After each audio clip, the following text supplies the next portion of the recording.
Okay, hatimaye tena ni katika sehemu ya pili ya simulizi yetu ambayo inamhusu binti Yoranda.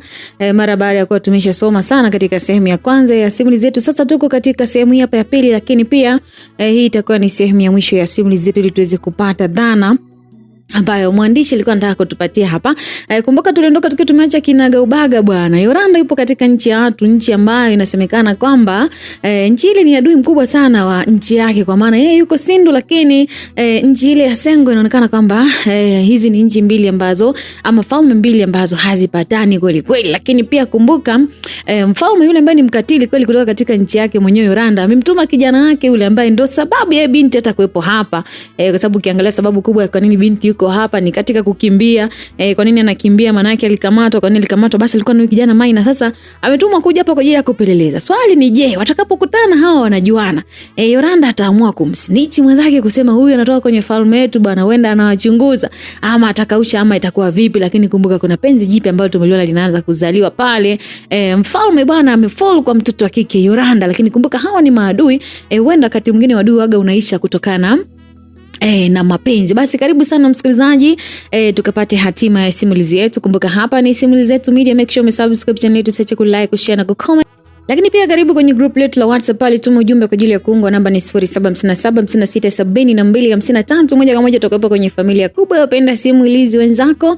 Lakini pia usiache kutufuatilia kwenye mitandao yetu ya kijamii kwa jina la simulizi zetu media. Hili ni andiko la kwake Prisma Talent, yuko hapa kwa ajili ya kutupa nini kitajiri kutoka pale, kutokana na dukuduku ambazo tumeondoka nazo katika sehemu ya kwanza. Basi ungana nami mpaka tutakapofika mwisho. Jina langu naitwa Tutu, nimepata dhamana ya kukupeleka katika nchi ya mapenzi kabisa. Hii inaonekana itakuwa ni nchi ya mapenzi msikilizaji, au unaonaje jamani? Tunaelekea wapi msikilizaji?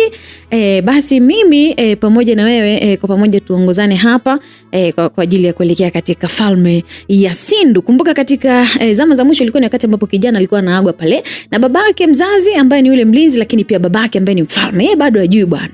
Basi walinzi walienda na kijana mpaka wakafika kwenye msitu pale, ambapo hawakupitia njia mpakani kwa sababu walijua kabisa kwamba wakipita kule wataonekana na walinzi, na ndio hivyo. Sehemu ya mpaka ni sehemu ambayo iko ina siri sana, haitaki watu wengi sana kupafahamu. Basi walipita njia ambayo hata Yoranda mwenyewe alipita, na akatokea mlimani pale upande wa kushoto. Walifika mpaka juu kabisa mlima, na hii ni njia mojawapo ya kuingia katika falme ya Sindu. Wengi hawajui, kwa hivyo hata hivyo njia pia ni hatari sana kwa sababu kuna mlima, kwa hivyo si rahisi sana mtu yote kupita, na ndio maana mtu ambaye anapita hapa kwa vyote vile amekubaliana na kufariki bwana, lazima ahofie sana maisha yake kutokana na jinsi kilima kilivyokuwa kimekaa. Mwana mfalme Maina, kuwa makini huko uendako na hakikisha kwamba unajua kuigiza vizuri sana, yani waamini sana ili kwamba wajue kwamba umepata, waamini kwamba umepata na matatizo, na ili sisi tuweze kufikisha kufanikisha hili lengo kiurahisi. Alisema Chino akiwa anamwaga mtoto wake huyu, akaambia sawa jemedari, mimi nimekuelewa, nitakuwa makini pia, lakini pia kuwa makini na wazazi wangu, wewe ndo mlinzi mkuu, alinde vizuri. Akaambia usijali kabisa mfalme, hakika mfalme pamoja na malkia watakuwa salama kabisa, kwa hivyo kuwa na amani, wana imani pia Wasengo watakuwa wako salama. Kwa hivyo kuwa na safari njema na ufanikishe kile ambacho unataka kufanya. Basi mlinzi huyu akatoa heshima kwa Maina, na kisha wakawa wamemfunga kamba pale Maina, kwa hivyo ili msaidie kutereza vizuri. Kumbuka binti alikuja kwa njia ya kuanguka lakini huyu si mwanamfalme, kwa hiyo anapeleka, then atakavufika chini ataikata ile kamba na kisu, na atakapovuta kamba bwana akaona kama imekuja peke yake, maana yake atakuwa ameshafika chini. Hii ndio njia ambayo ilikuwa ni rahisi kwao. Sasa bwana, usiku upande wa bibia Yoranda alikuwa akizunguka tu huku na kule, yani humu ndani bwana alikuwa ameshika nguo ambayo alikuwa amepewa na malkia. Akawa anaanza hivi, kwa nini nipe mimi nguo tena ya thamani kiasi hiki? Kumbuka malkia alikuwa amemwagizia nguo binti. Basi akawa anajiuliza sana Yoranda pale akiendelea kuzunguka hivi. Basi mara akawa ameingia vijakazi kasino, na walikuwa kasino pamoja na Chane. Walifika pale akatoa heshima, akaambia naomba kuuliza jamani, kwani hizi nguo malkia amenipa mimi kwa nini? Kwani yeye anawapaga vitu ama ni vipi? Mbona mimi sielewi? Yoranda aliongea baada ya kwamba ameshatoleana heshima pale ambapo kasino alimwangalia akamwambia sisi pia tujaelewa, lakini sisi tulipewa tu tulete bwana, tumefikisha, kwa hiyo mambo mengine hayo sisi hatujui, alafu mwanamfalme yuko nje pale anakusubiri, alisema kasino. Basi Yoranda ikabidi aweke nguo kwenye kitanda na kisha akatoka nje ambako alimkuta kweli mwanamfalme. Akamwambia heshima yako mfalme, akamwambia nawe pia vipi ulikuwa unafanya nini ndani? Akamwambia no, nilikuwa nimekaa tu. Akamwambia okay sawa, unaweza kutoka kidogo twende kwenye uwanja wa mazoezi. Akamwambia mfalme, mbona sasa hivi ni giza? Akamwambia ni muda mzuri pia kufanya mazoezi kwangu mimi, lakini pia hata wewe, kwa sababu usiku ni muda ambao umetulia sana na ni muda mzuri sana kufanya mazoezi. Akamwambia basi sawa mfalme. Basi kweli wakaongozana kuelekea mazoezini, yani uwanja wa mazoezi. Sasa bwana, upande mwingine ufalme wa Sengo kule kuna muda mama Yoranda alikuwa gerezani. Alikuwa gerezani ambapo alikuwa amefungiwa kule. Walikuwa wanampa ratiba ya kufanya kazi kama vile mtumishi, yani kila siku za kazi ikifika usiku ndo anapumzika. Basi akawa amekaa hapo, alikuwa anakumbuka mambo mengi sana kuhusu mtoto wake, na mpaka sasa hivi ajui mtoto wake ni mzima amekufa. Maana anasikia tu kwamba amekufa, lakini yeye haamini hilo, hata mwili wake hajaona, anasemaje kwamba amekufa. Basi bwana akawa anasema, mimi najua mwanangu huko uliko upo, haiwezi kufa kuniacha peke yangu. Mbona haiwezekani? Yani mimi najua mwanangu, huwezi ukaniacha, unanipenda. Yani kwanza bora ambavyo umetoroka. Yani bora tu umetoroka huko uliko, baki ukiwa hai. Maana ungebaki hapa si ungekuwa kwenye hali gani? Lakini mimi sijali mwanangu, mateso yote ambayo unapitia Mungu atakuja kutulipia, lakini mimi naamini kwamba uko mzima. Basi mama alikuwa anaongea akiwa na huzuni sana, machozi yanamtoka sana kuhusu huyu binti yake Yoranda ambaye hajui yuko wapi mpaka sasa hivi. Basi upande mwingine sasa tunamwona bibi Awilo muda huu anaonekana bwana akiwa kitandani, alikuwa na mlinzi Jesse. Sasa hao walikuwa wanavunja sheria na walikuwa wanafanya kisiri sana, kwa sababu ikigundulika ni wapenzi, basi adhabu yao inakuwa ni kifo. Kumbuka hataki watu kukutana kimapenzi bila kuwa na bikra. Bikra zote labda ziende kwa mfalme, ndio sheria ya taifa. Akaambia Jesse, ambacho mimi ninachotaka kuahidi ni kwamba uniahidi kwamba kweli utanioa. Alisema Awilo akiwa ameshika kifua cha Jesse. Akamwambia sasa kwa nini sikuoa jamani? Akamwambia ni wewe hata ueleweki. Akamwambia kwani mimi muone au? Akamwambia wewe ulikuwa unamtaka Yoranda wewe. Akamwambia kwa Awilo, kwani mimi sitaki kuzungumzia mambo ya Yoranda hapo. Wewe unaanza kunikumbusha tena machungu jamani. Yeye si ameshakufa au? Akamwambia wewe nyamaza bwana. Kwamba yeye ni bora sana wakati amekufa bado unaumia Alafu Jesse mimi nakuona kabisa ni wewe ni muone. Yani kwanza hata unichukulie kama mwanamke wako. Yani nakwambia Jesse, yani ikiwa kama wewe umeutupa usichana wangu na kuapia miungu, yani utanioa tu. Yani hata nikiwa maiti mimi nakwambia utanioa. Basi alisema maneno hayo, na ilikuwa ni maneno makali sana kwa Awilo, mbali nyanyuka na kuondoka zake usiku huo. Huyu mwanamke ana kichaa kweli. Yani aliona wapi maiti inaolewa, au ndo anajifanya michizika kweli kweli. Huyu chizi wa mapenzi alikuwa anajizimia. Jesse mwenyewe akawa anapindukia upande mwingine na kwa ajili ya kulala zake. Saki ameshafika nyumbani kwake. Sasa upande wa mfalme Nizar, huu ulikuwa ni muda ambao alikuwa analenga shabaha pale akiwa zake na Yoranda.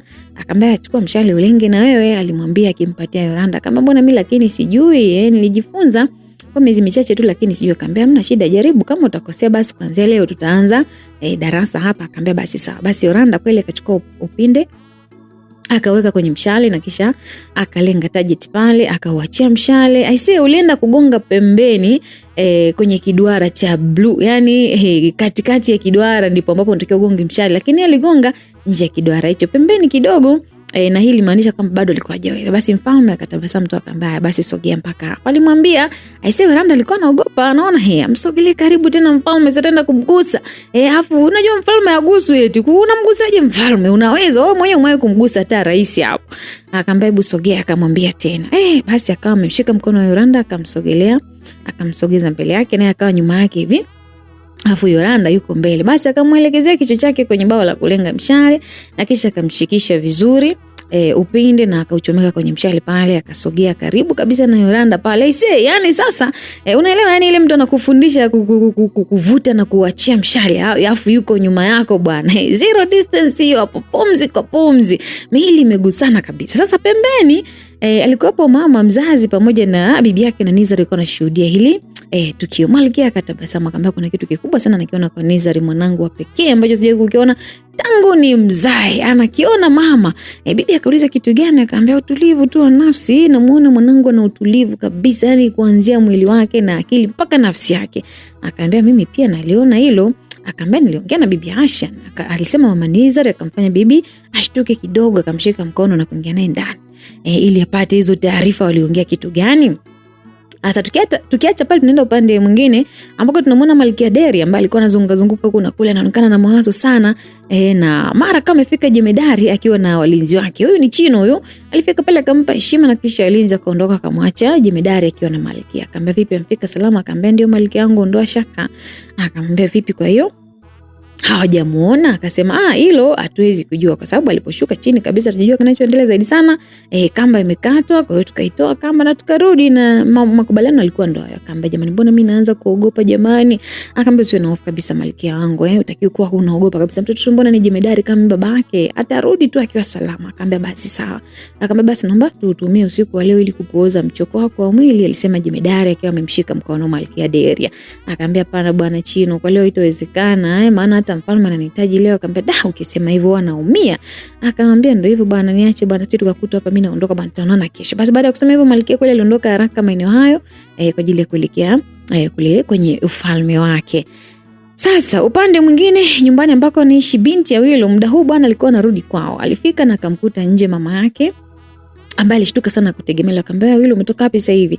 Akamwambia nenda kwa Garino. Garino yupo, mbona mzungumzia? Kati Garino yupo gerezani siku ya 3 leo. Alifoka. Akamwambia mama, yani yupo gerezani kwa nini? Kuna nini?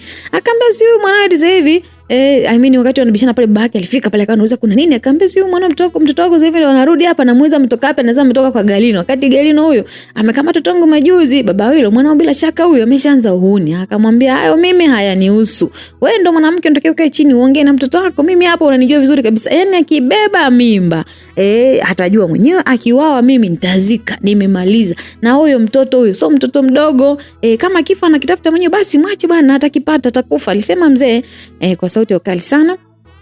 Kwa sababu sheria za falme yao wanazifahamu vizuri. Kwa hiyo anajua kitakachofuata hapo, kama akikutikanika binti atafariki, lakini kama mwana kulipata basi mwana kulitafuta basi atalipata. Basi bwana, sasa upande kule wa pili mazoezi yanaendelea ambako Nizar aliendelea kumfundisha vizuri Yoranda, na walifanya sana mazoezi mpaka wakachoka, ambapo Nizar sasa aliketi kwenye kiti pamoja na Yoranda. Akamwambia natumaini utakuwa mpambanaji bora sasa hivi. Akamwambia ndio mfalme wangu, lakini kuna jambo naomba nikuulize. Akamwambia jambo gani? Akamwambia samani mfalme, unajua alikuja vijakazi wakanipa nguo, nilipouliza kusema kwamba nimepewa na malkia, yani mama yako mzazi, nimepata wasiwasi sana juu ya hilo swala. Akamwambia usijali, mamangu waga anatoa tu sana vitu kwa watu, yani kila mtu waga anampa tu, kwa hiyo kuwa na amani.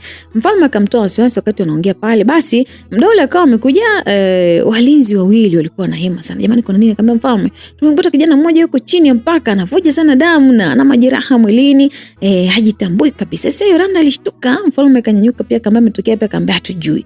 Akamwambia hebu sikia, itakuwa umepata na majanga makubwa, basi mchukueni haraka mpeleke kwenye chumba cha matibabu ili tuokoe kwanza maisha yake. Akamwambia pana mfalme bwana, usimchukue. Yoranda alisema kauli hiyo na kumzuia mfalme.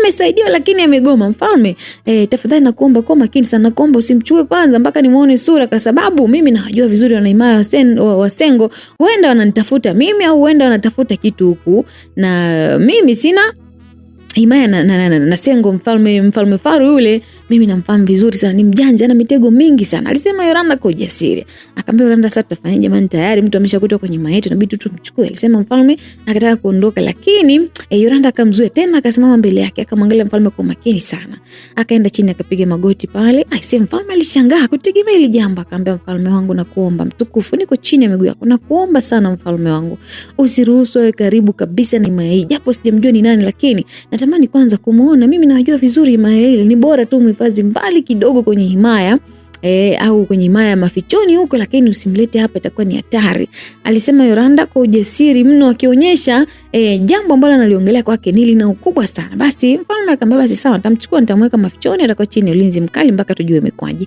Akamwambia basi asante mfalme. Basi akamshukuru na kisha mfalme akawa ametoweka mara moja pale pamoja na walinzi wake, ambapo walienda moja kwa moja mpaka sehemu husika. Ni kweli walimkuta Maina alikuwa amelala, hana fahamu kabisa.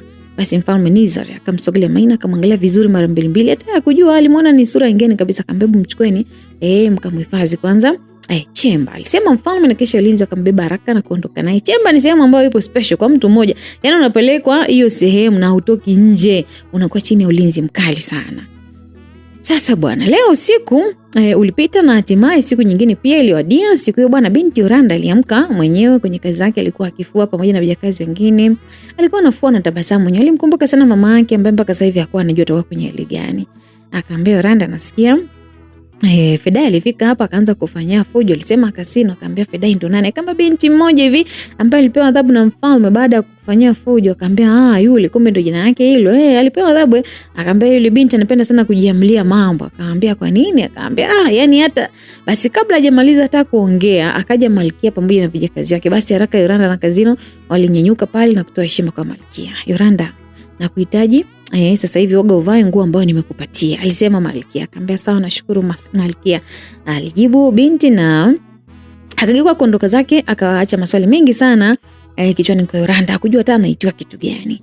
Basi sasa upande mwingine wa gereza la wafungwa alionekana Galino akiwa anafua nguo za familia ya kifalme, na alikuwa anafua huko akiwa anaumia sana kwa sababu hakutegemea kabisa kama mambo yatabadilika namna yeye. Alikuja kijile kumwambia mfalme, mwana mfalme anampenda, mwisho siku amekuja kuwa ni mfuaji wa nguo hapa.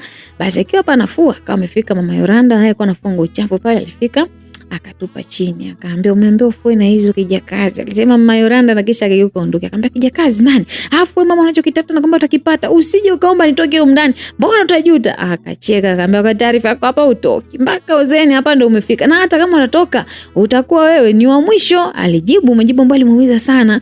Mama Yoranda akaondoka zake kwa ajili ya kuendelea na kazi yake nyingine. Sasa bwana, leo katika njia ya kuelekea kisimani alionekana mama Awilo akiwa anaelekea zake mtoni kuchota maji. Basi akakutana mama Galino akiwa na mzigo wa kuni kichwani. Akamwambia bora nimekuona, isi mtoto mbaya wewe. Alisema mama Galino kitoa kuni zake. Akamwambia kulikoni? Ubaya wangu ni kitu gani? Akaambia wewe Awilo, wewe si ndio ulikuwa unatembea na Galino muda wote wewe? Yani leo amepata tatizo hata kuja nyumbani kusema pole. Huji jamani, kwa unajifanya rafiki yake wewe, rafiki yake gani? Akamwambia mama jamani, nakuheshimu. Sasa kunipanda kichwani yani mimi nikija kwako sasa ndio kwamba atarudi mtoto wako. Kwani mimi nimezaliwa na Galino jamani mama, mimi nishavurugwa. Tena siku nyingine usije ukanisimamisha hapa ukanianzishia upumbavu, mwenyewe nimevurugwa kweli. Aisee, Awilo alikuwa na jeuri kweli, akampita mama Galino na akaondoka zake. Kumbuka ile binti ni rafiki yake na amefungwa gerezani, hajawahi kanyaga, ndo kwanza anamjibu mtu majibu kama haya. Akaambia aisee, ama kweli mbaya wako ni rafiki yako, alijisemea mama Galino, na kisha akabeba kuni zake na kuondoka zake. Sasa upande mwingine ndani ya kasri zuri falme ya Sindu walionekana Malkia akiwa pamoja na Bibi Nizar akiwa pamoja na Yoranda. Hii ndio mara ya kwanza Yoranda leo ameingia kwenye kasri ya kifalme. Hakuwahi tangu azaliwe, hakuwahi kuingia kabisa. Alikuwa tu anashanga ambavyo ni kuzuri, ambavyo kunavutia hapo ndani, kuna wakaka kweli. Akaambia karibu binti. Bibi alimkaribisha. Binti akajibu asante. Akaambia mimi ni bibi yake na mfalme wetu Nizar. Nilipata taarifa kuhusu wewe lakini sikubahatika kabisa kwa kuzungumza na wewe, ndio maana leo nimehitaji kuongea nawe. Akaambia sawa bibi, niko hapa. Akaambia nimeambia kila kitu kuhusu wewe, kuhusu familia, falme yako pia na matatizo yako. Akamwambia ndio bibi. Akaambia unaweza kaiambia falme ya Sengo iko vipi? Ukaniambia hapa. Ilikuwa ni swali zito sana kutoka kwa bibi huyo. Akaambia ni falme ambayo haina amani hata kidogo, kuna vifo, mauaji yanatokea na hii inasababisha wananchi wamekosa amani. Akaambia sawa, mimi pia najua hilo. Akaambia ndio hivyo bibi. Akaambia sasa Yoranda, na vipi kuhusu huyu kijana ambaye alikuja jana? Yoranda akashtuka kutegemea kutana na swali zito la ghafla hivi kutoka kwa yule bibi. Ni kama vile alikuwa ameshaelewa kitu bwana. Sijui ni nini. Akaambia bibi, mimi pia sijui kwa sababu sijamuona kabisa huyo mtu, lakini mimi pia ningetamani kumuona ili nijue kama namfahamu. Akaambia basi ngoja tuone atakuwa ni nani, lakini binti kwa makini sana, kama itagundulika kuna baya lote au mchezo wote ambao mnaocheza, basi utajuta kuingia kwenye ima yetu, kwa sababu sisi hatutaji tena kutaliwa na falme ya Sengo, alisema bibi. Na alikuwa anamkazia macho Yoranda. Akamwambia bibi sawa, nimekuelewa. Basi Yoranda kweli alinyanyuka akataka kuondoka, lakini akawa amezuiliwa. Akamwambia kaa popo, tule kwanza chakula pamoja, alisema mama Nizar, ambapo Yoranda alikuwa anashangaa kidogo, akasogea na akawa amerudi tena. Basi bwana, upande wa pili alionekana mtoto mfalme Maina akiwa amemka. Aliangalia pembeni akajikuta yupo kwenye nyumba yenye miti mingi sana pale. Giza limeshatawala japo ilikuwa ni asubuhi. Kulikuwa na walinzi 5 huko ndani walikuwa wamesimama kwa ukakamavu sana na muangalia Maina. Akamwambia nyinyi akina nani na hapa niko wapi? Ni kwa nini niko hapa? Aliuliza, lakini hakuna mlinzi ambaye alimjibu.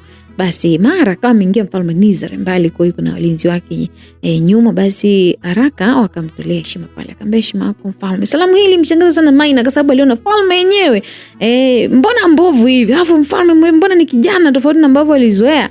Akaambia nimepokea. Alijibu mfalme, akamsogelea zaidi. Akaambia Maina, akanamuuliza wewe ni nani? Alimuuliza. Akamwambia mimi naitwa Ndagu. Maina alijibu hivyo akiwa amedanganya kabisa jina. Akamwambia umetokea hapa? Akamwambia nimetokea Sengo kule. Akamwambia kimkuleta nini? Akamwambia mfalme samani, mimi hata sijui kama nitatokea huku ila nilisukumwa nilikuwa napigana na walinzi wa Sengo pale, ndio kwa bahati mbaya nikawa nimeanguka huko. Samahani sana mfalme, naamini kwamba mimi sio mtu mbaya, ni vile tu nilisukuma. Akaambia kwa nini ukusukuma? Akaambia hakika watu wa Sengo tunateseka sana mfalme. Yaani mfalme wangu tunanyanyasika mno, baba yangu ameuliwa, mama yangu pia ameuawa. Nilipojaribu kutoroka ndo akaanza sasa kunikimbiza, na ndipo yakatokea hayo. Maelezo Maina alimgusa mfalme kwa sababu alikuwa ni mfalme mwenye upendo na mpole. Pia aliumizwa sana kwa jinsi ambavyo Maina alivyokuwa amehadithia kwa uchungu sana na hisia kuhusu historia yake. Akaambia basi sawa, sasa utakuwa hapa kwetu kwa siku ya leo upate matibabu, kisha kesho tutakupeleka sehemu ukapate hifadhi, na hakikisha hamna mchezo wote ambao unaucheza, kwa sababu mimi nikigundua na kuangamiza vibaya mno, alisema mfalme Nizar, na akanyanyuka na kuondoka zake. Basi sasa kwa upande mwingine kwenye hiyo himaya pia Sengo, mfalme Faru alikuwa zake na mtabiri wake mwenyewe. Wakati huo mtabiri alikuja kutabiri mambo mawili matatu kuhusu mfalme. Pembeni alikuwa Malkia Deria. Zilipita dakika 3, mtabiri akageuka akamwangalia mfalme akamwambia, vipi mtabiri wangu, umeona nini? Akamwambia, mfalme kuna tatizo. Akamwambia, tatizo gani? Akamwambia, mfalme usipokuwa makini tunaweza kuipoteza hii himaya kizembe sana. Akamwambia, kwa nini tena mtabiri? Akamwambia, namuona binti mmoja hivi ambaye anakuja kuipindua hii falme. Aisee, malkia na mfalme wakaangaliana kwa sababu hakuna hata mmoja bali alikuwa anajua huyu binti ni nani, yuko wapi, basi hata tumuue, lakini hawajui. Sasa upande mwingine kwenye kasri bado Yolanda alikuwa zake anaongea na malkia pamoja na bibi ambaye alikuwa amefurahi sana. Akawa anajiona binti alikuwa amefurahi sana, akawa anajiona na bahati sana, mpokelea vizuri sana kwenye falme. Basi mara bibi akawa amepatwa na kikozi kidogo, na haraka Yolanda akakimbilia maji akamiminia haraka akampa bibi huyo ambaye alikunywa. Kitendo hiki kilimfanya Manizar atabasamu sana. Alimuona Yolanda ni anajali sana. Akaambia, mwanangu kipenzi. Ilikuwa ni sauti ya mama Nizar ambaye alisema baada ya kumuona Nizar akiwa mlangoni. Basi alifika muda sana akawa ameshuhudia kila kitu, na baada ya kuitwa ndo akashtuka na akawa amesogea. Alimshika mkono mama yake akaubusu, akamwambia, kwa hiyo unaona kabisa mama yako ndo anapaswa kupewa busu, lakini sio sisi wazee, sio? Alisema bibi kwa utani kidogo, mpaka Yolanda kabidi acheke. Bibi alileta utani ambao ulikuwa ni mzuri sana. Akamwambia, jamani, siku zote mke anakuwa mwisho, mimi nawe tutaongea chumbani basi mke wangu. Mfalme Nizar naye alikuwa vizuri sana kwenye utani, akawa amemjibu hivyo bibi yake. Akamwambia, basi mimi ndo nishanuna, sitaki tena kuongea na wewe. Jamani Nizar. Basi haraka Nizar akamfuata bibi yake pale, akambusu shavuni, akamkumbatia mwenyewe. Akamwambia, usilie jamani mke wangu. Ilikuwa ni furaha sana kwa kila mmoja. Yolanda akuona tena sababu ya kuendelea kukaa hapa, hawaache wana familia hawa.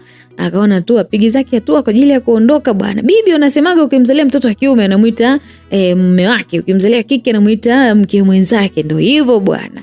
Basi wakati binti anaondoka akapewa sauti ile, akapewa sikia sauti ya amri ile, subiri. Ilikuwa ni sauti ya malkia ambayo ilimtisha kidogo Yolanda. Akamwambia, kuna kazi nataka nikupe. Malkia alisema. Akamwambia, nakusikiliza malkia yangu. Akamwambia, kuanzia sasa hivi nataka unamhudumia mama yangu, na maanisha bibi yake na Nizar. Bibi kusikia hivyo alitabasamu sana. Akamwambia, sawa malkia yangu, utafanya hivyo. Yolanda aliitikia kwa utiifu kabisa. Akamwambia, hakikisha kwamba anakuwa msafi muda wote. Akamwambia, sawa malkia yangu. Akamwambia, basi unaweza kwenda. Akamwambia, asante malkia yangu. Basi nafsi ya Yolanda alifurahi tu, na akamwanza kuondoka. Alikuwa amefurahi tu. Sasa bwana, mida ya giza ilitawala katika falme ya Sengo, ambako mfalme na malkia walikuwa wameketi pale na mtoto wao kike wakijadili baadhi ya mambo. Akamwambia, tumeita hapa kuambia kwamba sasa hivi mmeshakuwa, kwa hiyo mnatakiwa wote muolewe. Alisema mfalme. Watoto wao walifurahi sana, wakarukaruka, wakafurahi. Yaani hiki ndio kitu ambacho kwa hiyo anakitaka mno kwenye maisha yake. Akamwambia, baba, mimi nimefahamu na natumaini kwamba utaniozesha kwa mfalme ambaye mimi namtaka, kwa mtoto wa mfalme ambaye mimi namtaka. Ilikuwa ni mtu wa kwanza kuongea, alikuwa ni Swai bwana. Akaambia, wewe hilo halitowezekana na sitokubali, mimi ndo ambaye napaswa kuolewa na mtoto wake bwana. Savana naye akaingilia, bado vita yao kwa yule kijana ni moja.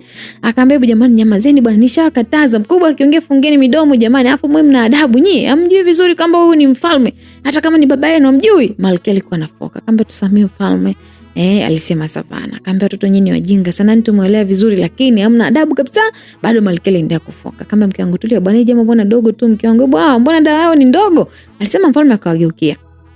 Akauliza, kwanza kuna yote kati yenu ambaye atolewa na huyo kijana? Hicho mnatakiwa mjue kwamba hakuna. Yaani kama mnawaza hivyo hakuna. Pili, kila mmoja atolewa kwenye falme nyingine tofauti. 3, sitaki kusikia habari za huyo kijana. 4, kama mnataka mnijue sura yangu ya pili, basi nataka nione mnapinga au kuzungumza hayo mambo ya kijana.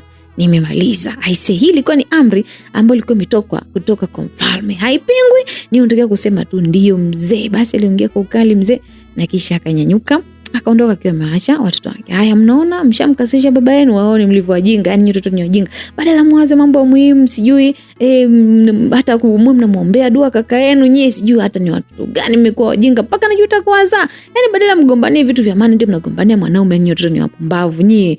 Basi Malkia alikuwa anafoka kwa ukali sana na kisha akanyanyuka kwa ajili ya kuondoka zake. Sasa upande mwingine nyumbani ambako anaishi Galino, alionekana mama yake ambaye alikuwa amekaa chini akiwa analia sana. Alilia sana mama huyu kwa muda mrefu sana, na mara kama amefika mume wake akawa anashangaa kuona mke wake alikuwa analia. Akamwambia, vipi mama Galino? Akamwambia, mume wangu nimemkumbuka mwanangu jamani. Akamwambia, mwanamke kumbe una akili. Unamlilia mtoto mjinga mjeuri kama yule jamani, mtoto mwenye akili hana.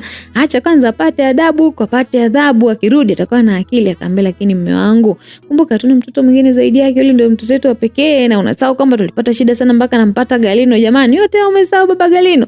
Unatamka maneno makali hivyo, aliongea mama. Na hapa ndo baba akakumbuka miaka ya nyuma alikuwa anahangaika sana kupata mtoto, takriban miaka 7 hakufanikiwa kupata mtoto.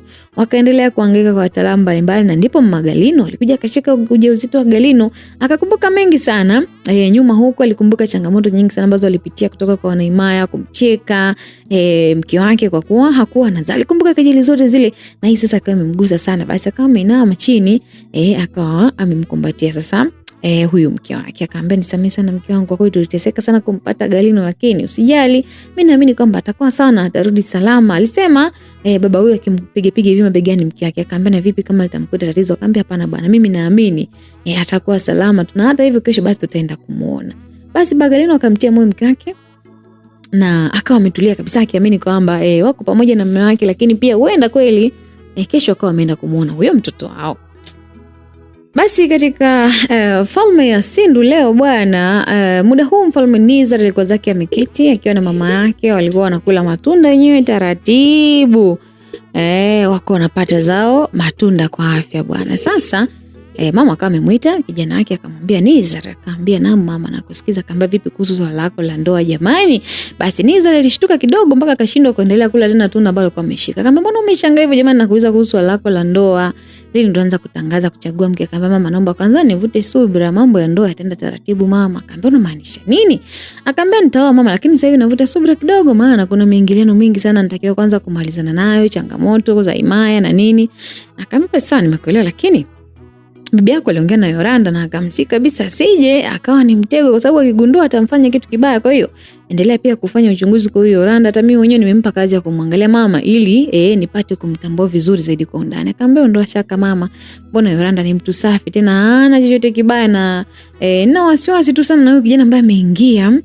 Yani majibu yake ni mepesi sana na kuna machele amenicheza sana, itabidi nifanye kitu. Akamwambia, kitu gani? Akamwambia, kesho mapema sana nitamleta ili Yoranda muone na kisha nipe jibu sahihi kama ni mtu mbaya ama ni mtu mzuri.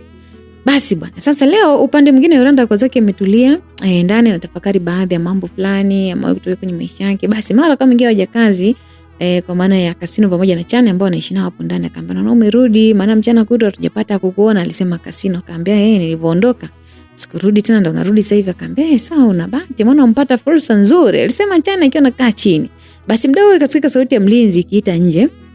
Haraka Kasino akanyuka kwenda alimkuta mlinzi wa mfalme Nizar. Akamwambia, mfalme anamuita Yoranda. Aisee, mlinzi alisema hivyo, na Kasino akarudi ndani akamwambia, Yoranda anaitwa na mfalme na kuhitaji haraka. Basi Yoranda alipata wasiwasi, kwa nini aitwe usiku mkubwa kama vile, muda ambao mfalme anatakiwa kupumzike? Basi akatoka pamoja na mlinzi. Walifika mpaka uwanja wa mazoezi. Kweli wakamkuta mfalme alikuwa ameketi kwenye kiti. Yoranda akatoa salamu na yeye akawa amekaa. Akamwambia, samahani kukusumbua. Akamwambia, hapana mfalme, hapana, upaswa kuniomba msamaha. Akamwambia, hapana, hata kama, lakini pia ni binadamu, unapaswa muda upumzike, lakini mimi nimekuita hapa kwa sababu nimekusumbua na maana nimesema samahani. Basi binti akamwambia, hapana mfalme wangu, usijali. Akamwambia, Yoranda, mimi niongea na yule kijana, amenipa maelezo ambayo hayana tofauti na wewe, kwa sababu hata yeye alikuwa akitoroka kuokoa maisha yake ndo akadondokea huko. Akamwambia, amesema anaitwa nani? Akasema anaitwa Ndagu. Ndagu. Akaguna. Yoranda alishtuka. Kama vipi umemjua? Akamwambia, hapana, lakini nashangaa tangu nizaliwe kwenye ile himaya sijawahi hata siku moja kusikia mtu anaitwa Ndagu. Akamwambia, sasa Yoranda, utawezaje kukariri watu himaya nzima? Akamwambia, siwezi, lakini nahitaji kweli nimuone ndo nitajua kama namfahamu hata kwa sura tu. Akamwambia, sawa, nimempa tu onyo kali sana kwamba kama atakuwa muongo basi atajutia kuja huko. Akamwambia, sawa mfalme, alafu pia nitamani sana kujua kilitokea nini miaka ya nyuma mpaka mnasema mtaki kutawalia tena. Akamwambia, ni historia ndefu sana, lakini nitakwambia tu kifupi.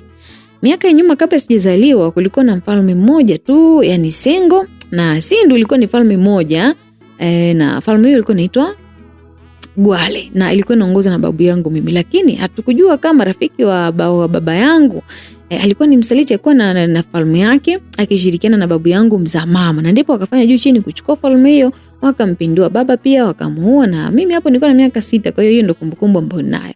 Akamwambia si pole sana mfalme. Akamwambia sasa baada ya hapo huyo faru akaamua kumuua babu mzaa mama, na alijua kabisa kwamba akaendelea kuwa naye hata yeye atasalitiwa pia, kwa akaona bora tu amuue na babu, na alipofanikisha kila kitu akapitisha kuwa mtawala wa himaya yao, na hiyo himaya ndio ikaitwa Sengo. Na ndipo sisi ambao tulikuwa tumebaki wachache hapa tulisaliwa, tukaanza taratibu nyingine za himaya na tukaweka makubaliano kabisa yeye aichukue hiyo Sengo, lakini asije akasogea tena kwenye njia yetu, na ndio tukatengeneza utaratibu wa himaya hii, na ndio maana ni ndogo sana, lakini haruhusiwi kuja huko wala haruhusiwi kwenda kwake.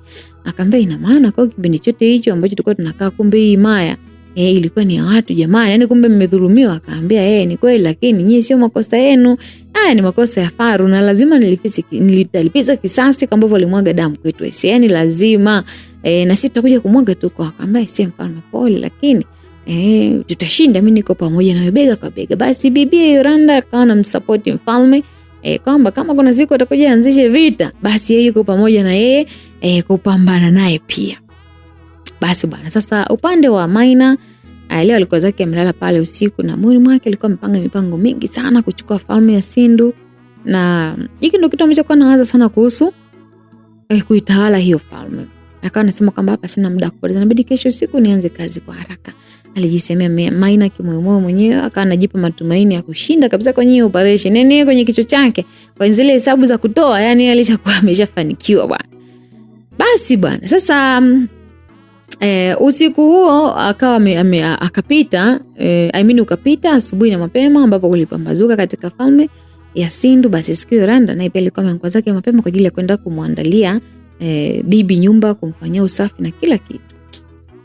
Na sasa katika moja ya ukumbi tulivu sana wa kwenye kasri hii pia alikuwa ameonekana malkia ambaye alikuwa zake pamoja na Nizar pale, walikuwa wanaongea. Hawa ni mama na mwana bana. Akaambia usikulupuke Nizar, mwache kwanza angalau kesho ndio moji tena, na usiende hakikisha kwamba nenda hata mlinzi, alisema Nizar. Akaambia lakini mama, swala hili ni zito, yani hata hivyo nishaongea sana na Yoranda ili amuone kwanza, kwa sababu hata yeye anawasiwasi juu ya hili swala, yani kadri muda ambavyo unazidi kwenda ndivyo ambavyo anaendelea kupanga mambo mengi sana, sisi hata hatujui yeye ni nani. Hebu kwanza nikamuone kwanza. Mama akamwambia Nizar, hebu nisikize basi, mimi najua kwamba unapenda sana na himaya yako, lakini kumbuka kwamba hata mimi pia ni mama yako na kupenda sana, kwa hiyo mimi nachukua tahadhari juu yako na kuomba ufanye mahojiano naye kesho.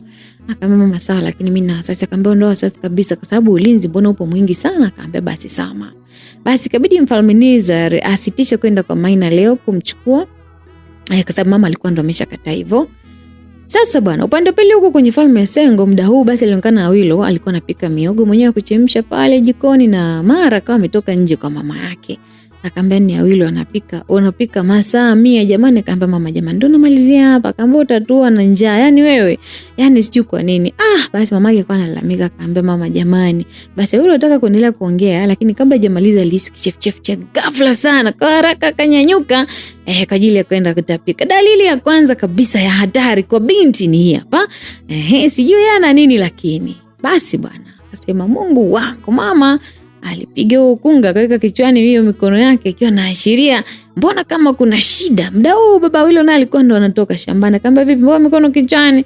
Akaambia tumekwisha baba Awilo. Akamwambia tumekwisha nini tena? Akamwambia mama yangu nilikuwa naongea na Awilo hapa, mara ametoka haraka ameenda kutapika, lakini ile dalili ni ya mimba kabisa baba Awilo, mwanao ana mimba. Akamwambia unasemaje baba Awilo? Basi akatupa panga chini kwa mshtuko sana, lakini pia na mshangao. Akamwambia mama unasema kwamba hii ni mimba? Akatokea Awilo pia ambaye alikuwa ameshtuka sana kusikia hivyo, na hata mama yake kabla hajamaliza kuongea binti akaamua kugeuka na kukimbia mbio nyingi sana. Basi akawa anaitwa, Awilo unaenda wapi? Aliitwa sana, lakini akaenda kumfuata. Basi mama yake akamzuia pale. Akamwambia unataka kwenda wapi bwana? Nataka anze kutoka mbio saizi kumfukuzia mtu ambaye mfanya ujinga. Akamwambia baba Awilo, mbona wewe hili tatizo waga unaona kama sola kwako hivi? Huyu mtoto akijifanya kitu kibaya atakaje? Akamwambia atajua mwenyewe bwana, kwanza leo kumfuata, nenda tu pale kanipikie bwana, hebu kanipikie. Basi baba Awilo alikuwa anafoka sana na mama Awilo atafanyaje sasa. Akaenda zake jikoni kuja kuendelea kupika, lakini alikuwa na mawazo mengi sana. Sasa upande mwingine alionekana mama Tano pamoja na mtoto wake ambao walikuwa wanaelekea shambani na walikuwa wanazungumza mambo mbalimbali. Ni muda mrefu sana umepita sasa hivi tangu mpendo wao yule Mdima alipofariki. Basi wakiwa njiani walipita baadhi ya nyumba tofauti tofauti pale, na mara mbele akawa amepishana na Awilo ambaye alikuwa anakimbia speed 100. Aliwapita speed kubwa sana bila hata salamu. Basi waligeuka nyuma akawa anatazamana tu. Wakamwona Awilo alikuwa amekaa kona na alikuwa amesimama kwenye uwanja hivi ambapo alikuwa anaishi mlinzi wa mipaka hima hiyo ambaye alikuwa anaitwa Jesse kama ilivyo kawaida. Akaambia, Tano, kuna nini mbona mbio mbio hivyo jamani? Huyo alikuwa ni mama Tano ambaye sasa alikuja kujibu akamwambia, yani hata mimi nashangaa kwa sababu sijui ni kwa nini afu pale anaishi Jesse, ama itakuwa kuna tatizo. Maana nasikia Awilo kwamba anatoka na Jesse kimapenzi. Akaambia, unasema kweli? Akaambia tena kwa siri sana. Akaambia, Tano, hebu tuondoke zetu bwana, tusije tukaingia kwenye matatizo bure. Akaambia sawa. Basi kweli wakaondoka zao haraka, na huko Awilo alikuwa anazidi kumuita Jesse ili atoke nje. Basi baada ya sekunde kadhaa kweli huyu Jesse alitoka akashangaa kumuona binti alikuwa analia mno. Akamwambia, vipi mbona hivyo? Alimuuliza akana msogelea pale akamwambia, Jesse, mimi nakufa jamani, nakufa. Akamwambia, kwa nini unasema hivyo? Akamwambia, mimi Jesse na mimba yako. Jesse huyu Jesse alishtuka akasimama pembeni, sura imebadilika, imekunjeka. Akamwambia, unasemaje wewe? Alisema akiwa na mshtuko mkubwa sana. Hakujibu, alikuwa binti analia tu. Akamwambia, nyuka haraka, ondoka. Ondoka kabla sija kuchoma na mkuki. Wewe mwana haramu nini? Yaani unataka kuniharibia maisha yangu. Umefanya mara yako huko tumbo unakuja kuniletea mimi. Naomba utoke toka kabla sija kuua. Alisema Jesse maneno makali. Akamwambia, Jesse, mimi siendi kokote, na kama unaniua niue tu. Yaani niue. Wewe hakuniambia mimi maneno makali hivyo, sio nimefanya mara yangu. Wewe uko na mimi wakati tunalala uko unajua kama mimi ni mwanamke na kizazi. Alafu leo unajifanya unanibadilikia Jesse. Nishakwambia kwamba safari tutaonana wabaya. Akaambia, hivi unajua wewe mwanamke unajikuta nani hasa? Yaani wewe mwanamke wewe unanipandishia mimi sauti mimi. Akaambia, wewe nani bwana usipandishwe sauti? Jesse, nishakuonya kama ulizoea kuchezea wanawake wa watu acha.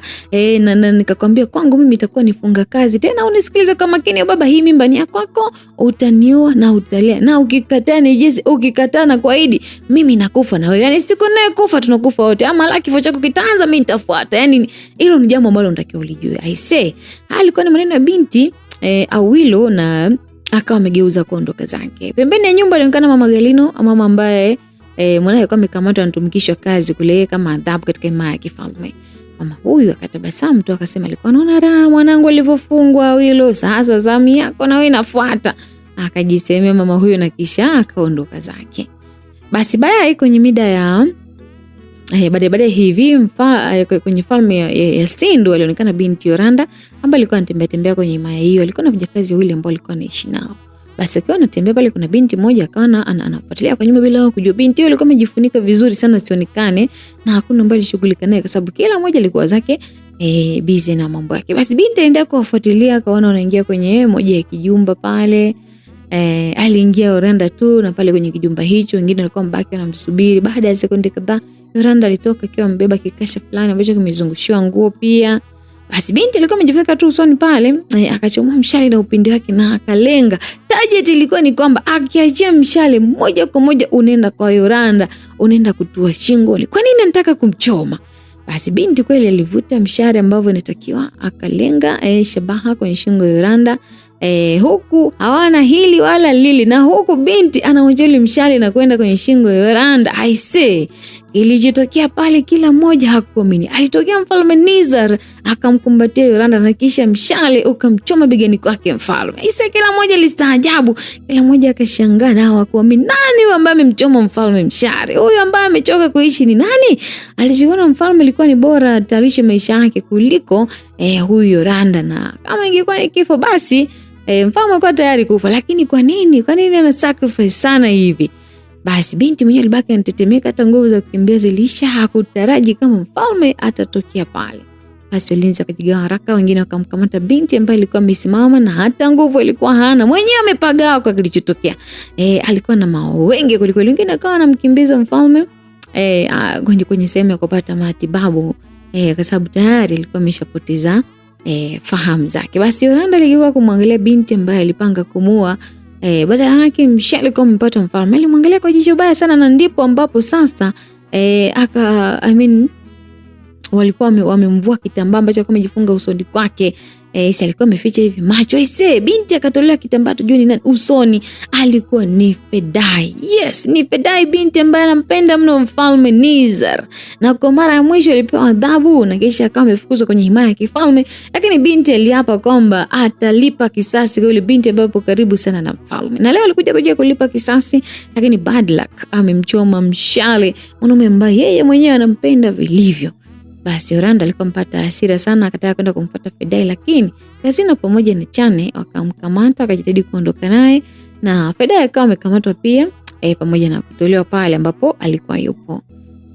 Basi leo upande wa pili tunamwona Manizar ambaye alikuwa amechanganyikiwa sana baada ya kusikia tukio ambalo limetokea kwa Nizar. Aliumia sana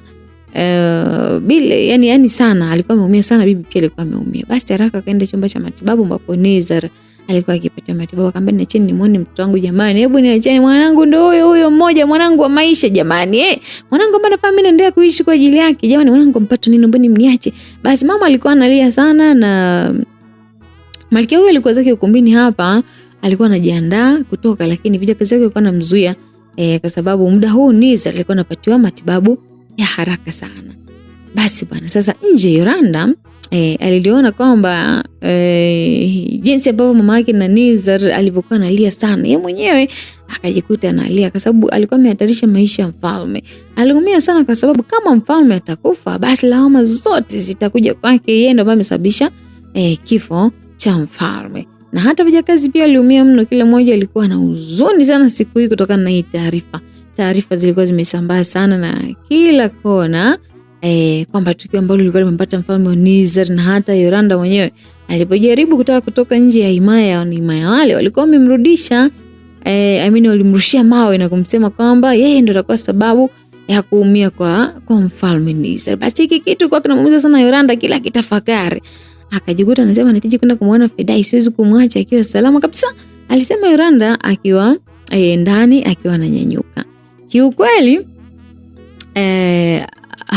hakutakiwa kutoka kwa sasa kwa sababu gereza liko nje ya himaya, na alikuwa akijaribu kutoka basi anaweza kuumia na akaathirika na himaya atapata hasira. Huyu alikuwa ni Kasino ambaye alikuwa anazungumza bwana, akaambia hata nikiumia mimi sawa, ilimradi tu nataka niongee na Fedai, nataka kujua sababu ya kufanya hayo yote ilikuwa ni nini, mimi nataka niingie huko nione. Binti anang'ang'ana ajue kwa nini yule mtu amekuja kufanya mbaya kwa mfalme, lakini pia lengo lilikuwa ni kufanya kwake. Ni kwa nini, kwani aligombana wapi? Akaambia Yoranda, katika himaya hii hakuna mtu ambaye amfahamu Fedai kwa jinsi ambavyo ana tabia chafu. Lakini hii hatua ambayo alikuwa amefikia ilikuwa ni hatua kubwa zaidi dhidi yako. Kwa hiyo tulia kwanza hapa, baadaye usiku atatoka na kwenda tutatoka na utaenda kumuona Fedai. Alikuwa ni Chane ambaye alizungumza kama mimi huyu binti nitaliweza kisasi, yani lazima aje kulipia, alisema Yoranda akiwa anaonekana sasa binti alikuwa na hasira sana. Basi sasa ni upande wa ndani, hali ilikuwa imetulia kidogo, na mida hii ya jioni mama Nizar alikuwa mpata kutulia kidogo akiwa hapo sasa kama mwana tabibu mdogo ambaye alikuwa ni mzee fulani hivi ambaye kumbuka kuna tabibu mkuu ambaye alikuwa ni Bibi Hashan. Basi alitoka pale nje chumba ambako Nizar alikuwa akifanyiwa matibabu, akamwambia vipi mwanangu anaendeleaje? Akamwambia yuko salama tu, ameshaamka, anaendelea vizuri kabisa, tumefanikiwa kumtoa mshale na tumemziba kidonda japo alimwaga damu nyingi sana, kwa hiyo naomba tu mjiandae kutoa damu kwa ajili ya mfalme. Baada ya saa takuja tena kwa ajili ya kufanya mchakato wa kudumisha damu kwa Nizar. Akamwambia sawa, sasa tunaweza kumuona bibi Eloisa. Akamwambia nendeni, yuko tu salama. Basi haraka bibi na Malkia akaingia chumbani kwa dharura, kitu ambacho kwenye chumba hiki ni chumba ambacho kwa kimewekwa dharura kwa ajili ya Nizar. Sasa walifika wakamkuta mfalme Nizar alikuwa amemka. Haraka mama yake akasogea akamkumbatia pale, na kisha bibi akamkumbatia akamwambia pole jamani mtoto wangu, alisema mama Nizar ambaye pia alikuwa ameushika mkono mama yake na akaubusu pale, akamwambia mama asante.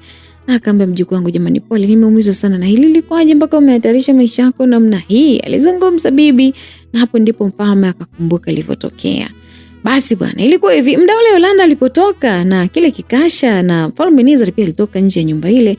Basi kumbe mfalme alikuwa ndani ya kile kijumba chake mle kindani, amini kule ndani kwa Bibi Nishan, yani kwa mtabiri mkuu. Na ndipo Mfalme Nizar akatuma walinzi wakamwita Yoranda kwamba kuna mzigo ambao alitaka mkabidhi Yoranda ufikishe kwa Malkia ni Mama Nizar.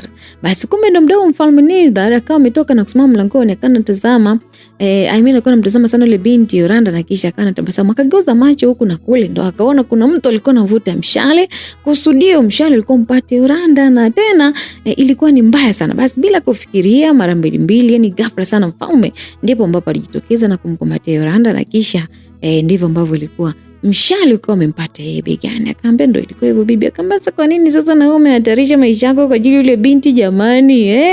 Basi alikuwa analalamika. Akamwambia sasa Nizar, kwani umefanya hivyo jamani? Hata hujanifikiria hata mimi mama yako ambaye nimekuweka tumboni miezi 9 ungekufa je? Nizar aliongea kwa uchungu sana, machozi yanamtoka. Akamwambia mama nisamee bwana, ndo hivyo. Tatizo mimi bwana nampenda yule binti bwana katika hali ambayo watu hawakuwa wamejiandaa nayo, mwanaume akaamua kutoa ya moyoni mwake kwamba anampenda. Mfalme akashika mkono mama yake akamwambia mama, mimi nampenda na sio kwamba nikimpenda wewe sikupendi, hapana, nakupenda mama yangu.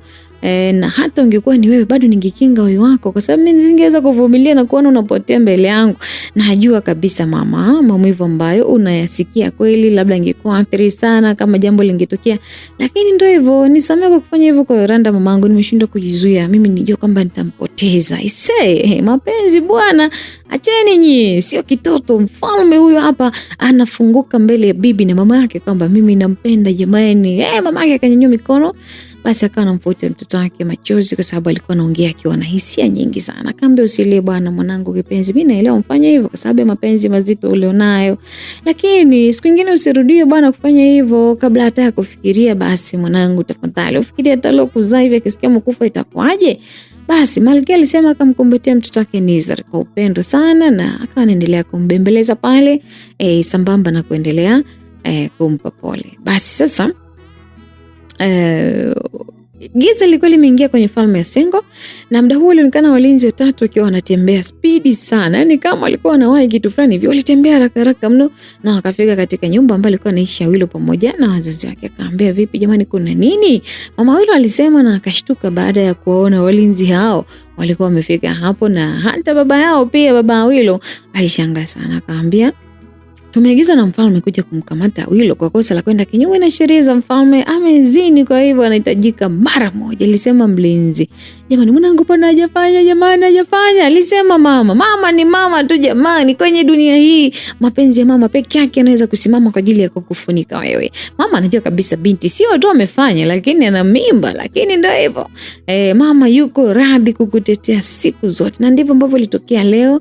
Akasema kwamba mtoto wake hajafanya chochote. Akamwambia sasa kuna nini jamani? Wakati huo alitoka huyo Awilo ndani baada ya kusikia kelele za mama yake. Akashtuka baada ya kuona walinzi wa himaya ile, na akajua tayari siri imeshafichuka. Basi walinzi wakamsogelea wakamkamata binti akalalamika tu, niacheni jamani, mama nisaidie. Basi Awilo alikuwa anafanya fujo sana akiwa anarukaruka tena. Akamwambia jamani mwacheni mwanangu. Mama alijaribu kumshika mlinzi mmoja kwa ajili ya kumtetea mtoto wake. Akamwambia mama, ukijaribu tena kufanya usumbufu wote na utaingia kwenye hii kesi tutakukamata. Basi mlinzi mmoja alitoa onyo kali sana, ndipo mama huyu akatulia, alikaa chini na kuanza kulia. Mume alikuwa anambembeleza pale. Basi bwana, sasa upande mwingine usiku huu taarifa zikusema kila kona kwamba Awilo amekamata kwa kosa la kuzini pamoja na Jesse. Kwa hivyo Jesse naye alikuwa anatafutwa kila kona. Wakati huo Jesse ndio alikuwa zake anarudi kutoka zamu, yani siwaga wanapishana, wengine na zamu ya kulinda mchana, wengine wanalinda usiku. Basi akiwa zake njiani nakutana na Zumo, alikuwa pamoja na Tanu pale wanatembea wanajadili habari ambazo umesikia kuhusu yeye pamoja na yule binti. Basi Jesse alikuwa zake anatoka zamu. Akamwambia wewe vipi sasa unaenda wapi? Alisema Zumo kwa mshangao baada ya kukutana na Jesse. Akamwambia kwa nini mbona mimi sielewi jamani? Sinaenda kwangu, mmekutana na mimi sasa hivi hata salamu hamna, mnaanza kuniuliza si unaenda wapi jamani? Yani mimi nisipowasalimia nikapita hapa mtaanza kusema nawaonea. Alijibu Jesse. Akamwambia kumbe wewe chizi. Yani unaleta matani kwenye swala la usirious, unaweza kusalimiana sasa hivi. Yani wewe umeshafanya matukio huko unajifanya ujui. Haya bwana, ukienda kusema sijui kwa wafalme sijui nini, hivi wewe unafikiri kwamba utarudi nyumbani kwako wewe ukiwa mzima wewe? Hivyo akili zako ni timamu? Akamwambia mbona sikuelewi sasa jamani, kama nimefanyaje? Kama unaniambia jambo si unyoke. Akamwambia maana hujui kama mfanye chochote. Akamwambia mimi sina uhakika. Akamwambia Jesse, unatafuta na walinzi kila kona. Umempa mimba Awilo, hilo ndio kosa ambalo umlifanya kinyume na sheria za wananchi. Kwa hiyo tayari ameshakamatwa na wewe pia hapo ni zamu yako. Alisema wakati 5 na muda huu basi alikuwa amemfanya Jesse ashtuke, akamwambia Mungu wangu jamani. Akamwambia habari ndio hiyo, hata kama unataka kurudi kwako wewe rudi tu. Basi Zumo alijibu na kisha akawa amempita huyu Jesse na kisha akawa ameondoka zake. Sasa bwana, upande wa pili kuna mazungumzo. Jamani, pole sana Jesse, hapo cha kukushauri ni bora tu ukimbie tena utoroke. Kwa rafiki mwingine ambaye alikuwa anaendelea kumpa moyo kwamba anatakiwa kukimbia. Basi sasa upande mwingine binti Yoranda akapata amani kabisa, hata hamu ya kula hakupata kabisa. Alikuwa zake tu anazunguka huku na kule, akuelewa kabisa afanye kitu gani. Na tayari ilikuwa imesha tokea hilo jambo ambalo yakuwa anataka litokee kama tatizo. Akamwambia Yoranda kuanza kutakusaidia kila kitu. Alisema kasino. Akamwambia ndio najaribu tu hapa kidogo kwa sababu tangu mchana chakula chochote nashinda kula. Kwa hiyo yani nafikiria tu kama yule binti pale yeye anawaza nini kuhusu huyo bwana yake. Yani at least nijue kwani anawaza kitu gani kuhusu huyo bwana yake. Basi Chana naye alichangia akasema, "Nyie mnasema tu kwa kuwa swala hili bwana halijawahi kupata, lakini mimi kwangu ni swala ambalo ni zito sana afu linauma kikweli." Akawa anazungumza Yoranda. Akamwambia uzito gani bwana? Labda mume huyo una mambo mengine ya chini. Alisema kasino akiwa na tabasamu kweli kweli. Na alikuwa jambo kwa anamaanisha. Basi akiwa hapo akawa ameingia kijakazi kutoka kwenye kashu ya Malkia. Akamwambia heshima kwenu wote. Akamwambia umepokea. Akamwambia Yoranda, "Huni tuna Malkia sasa hivi." Alisema kijakazi huyo na Yoranda akawa amekufa moyo, yani moyo umesinya kabisa. Ile pasi inaenda kuambia nini leo. Basi akawa na jinsi ikabidi atoke kuongozana na kijakazi hiyo kwenda kwa Malkia, yani mama msaidizi wa binti. Mama msaidizi, not msaidizi, yani kwenda kwa mama mzazi. Alifika pale basi kwenye kumbi akamkuta Malkia alikuwa zake amekaa na bibi Nizar. Na kijakazi huyu basi aliondoka. Binti Yoranda basi akainama kuja kutoa heshima. Akamwambia heshima yenu watukufu Malkia na bibi. Sei salamu, mbona nitashindwa? Ni ndefu watukufu gani? Akamwambia umepokea. Alijibu Malkia na kisha akamwangalia vizuri Nizar ambaye alionekana kama alikuwa na uchungu sana. Akamwangalia pia mama mzazi ambaye hakuwa na furaha, na taratibu kabisa akaenda chini akipiga magoti. Akamwambia nisamehe sana Malkia, najua unavyojisikia na najua unavyofikiria haikuwa dhamira yangu. Mimi sikutegemea kama mfalme Nizar angeweza kufanya kitu kibaya kama vile mfalme Nizar. Akamwambia nisamehe sana Malkia yangu, niko tayari kupokea adhabu yoyote ile ambayo ninyi mtakuwa mmeamua kunipa. Basi alisema binti Yoranda akiomba msamaha kwamba mfalme alimfuata mwenyewe ndio maana akachomwa na ule mkuki bwana. Sasa afuate mwenyewe ila aje kuomba msamaha. Jamani, tafuteni wafalme mdeti nao. Basi Malkia akamwambia binti unaweza kunyanyuka, ambapo Yoranda alinyanyuka haraka sana. Akamwambia na kila kitu ambacho kimetokea. Hata hivyo haiko kosa lako, nilichokuitia hapa ni kitu kimoja tu. Lakini kama utakuwa tayari. Akamwambia sawa niko tayari Malkia. Hata kama hujaniambia mimi niko tayari. Akamwambia Nizar ampoteza damu nyingi sana na hivyo inahitajika damu nyingi sana. Sasa tumeweza kutoa damu zetu mimi pamoja tumeweza kutoa damu zetu mimi na mama kumchangia Nizar, lakini bado damu haijatosha. Kwa hiyo nimekuita hapa ili na wewe uweze kuchangia damu kama utakuwa tayari. Akamwambia mimi mbona niko tayari Malkia? Yani sasa hivi niko tayari. Kwanza iko wapi? Basi tabibu iko wapi jamani? Ikiwezekana hata kama atanitoa yote anitoe tu, mimi nitazalisha nyingine, mradi tu mfalme anatakiwa kuamka. Yoranda alikuwa kama amechanganyikiwa. Yani yuko tayari kutoa damu yake yote, yeye sijui ana shida na nini kwenye mwili wake. Sasa hata Malkia kuelewa kabisa hii kauli, yani ilikuwa imekaje jamani kivipi? Kwamba yuko tayari kufa kweli kwa sababu ya Nizar. Basi kama ndio hivyo, hawa watu wameshindikanika kwa sababu hakuna ambaye yuko tayari kumruhusu mwenzake aende kabla yake. Akamwambia tulia bwana, mtu hawezekani atoe damu yetu bwana, tutolea kidogo tu alafu itakayokuwa imetosha hapo basi itakuwa sawa. Alisema bibi. Basi binti akasema tu sawa. Basi sasa muda huu katika gereza la wafungwa binti Fedai alikuwa akipatiwa adhabu kubwa sana. Alipewa kipigo cha kufa mtu kwa sababu alikuwa amekaa zake pale anafuatilia tu vitu ambavyo vilikuwa havimuhusu kiukweli. Sasa binti alikuwa amelia sana mpaka sauti ilikuwa imeganda. Alilia sana tena sana. Anajuta hivi kwa nini yeye waga ni mbea? Sasa bwana ilipita lisaa binti Yoranda bwana akatoka kwenye chumba cha tabibu msaidizi, lakini alikuwa na huzuni sana. Alipata wasiwasi kutokana na lile jambo ambalo alikuwa ametoka kuzungumza ndani. Akamwambia Malkia anaweza kupata fursa ya kumuona mfalme? Akamwambia hapana bwana, kwa sasa hebu mwache tu apumzike, tutakuja kumuona kesho, nadhani atakuwa sawa. Akamwambia basi sawa Malkia. Basi Yoranda kweli alitoka na kaondoka kwenye lile kwenye huzuni ile. Na usiku huu basi ulipita ukiwa ni usiku wenye mawazo sana kwa kila mtu. Yani usiku ambao kila mtu anawaza vitu vyake. Basi sasa tuje upande pili ambapo ilikuwa ni asubuhi yake kesho yake ya pili, hatimaye kwenye himaya Sengo katika kasri alionekana baadhi ya vijakazi ambao walikuwa wanafua zao nguo, wengine walikuwa wanafanya usafi, na moja ya vijakazi hao walikuwa ni Galino, mama Yoranda, ambaye tayari ishafanywa kama ni mtumwa katika ile himaya. Akamwambia nasikia shoga yako leo kakamatwa kwa sababu ya kuzini na yule mshenzi mwenzake. Alisema Mayorando. Akamwambia hata mwenye mimi hata ni uso, alijibu Garino. Akamwambia jamani zako shoga yako. Akamwambia kwamba tumezoea pamoja. Akamwambia bado zamu yako itafika tu, maana sitakuja kukusahau wewe. Kulipa kisasi kwa ajili ya mwanangu ni lazima, inabidi ulipwe hicho kisasi. Akamwambia wewe lipa tu, na ukumbuke kwamba mimi nikitoka hapa naanza na wewe. Kwa jitahidi tu kwenye hatua zako huko, jitahidi kwamba unitangulia. Akamwambia haya basi ngoja tuone. Ilikuwa nitishe nikutishe mzee. Mayoranda anajibizana na Galino bila kuogopa chochote. Basi mida alisonga mbele, ambapo sasa baadaye hatimaye mchana mfalme Faru alikuwa amemuita mke wake ili waweze kujadili swala kidogo. Akamwambia Malkia Deria, unaonaje tukiwapeleka mabinti zetu chemba, kila mmoja akakae huko, tuwapeleke chemba tofauti ili wapate kujifunza vitu vya mambo ya kuwa wapo karibu na ndoa.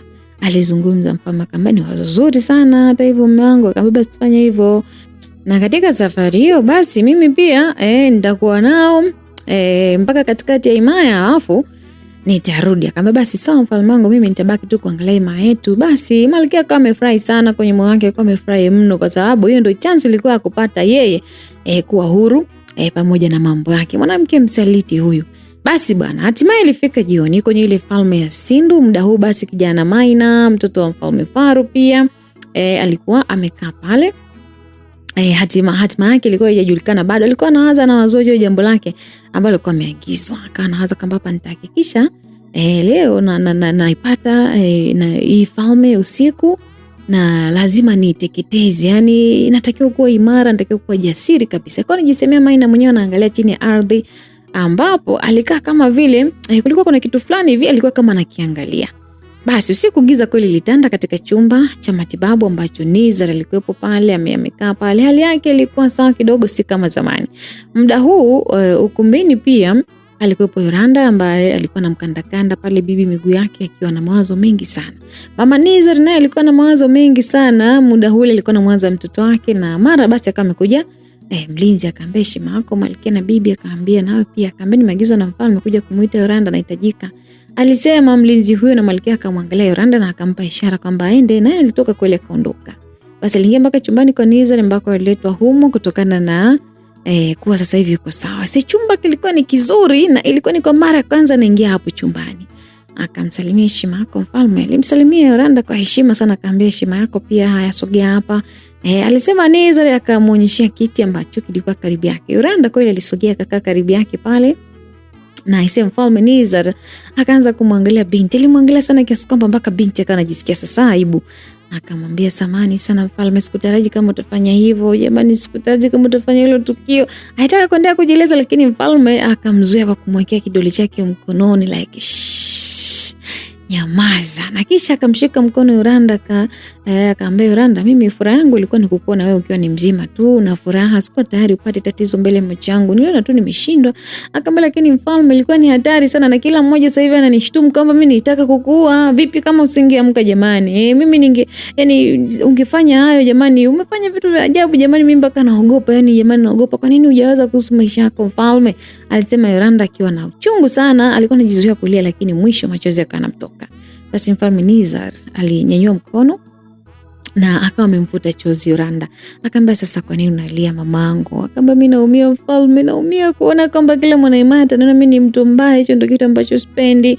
Sikutegemea kabisa kama utafanya hivyo, lakini kwa nini umefanya? Basi bibi alikuwa anaendelea kulia.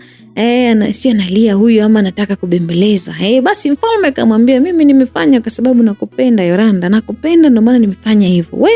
Mbona mwenyewe huyo kulia yake iliisha kwanza, alikuwa kama hajasikia hivi. Akamwambia umesemaje mfalme?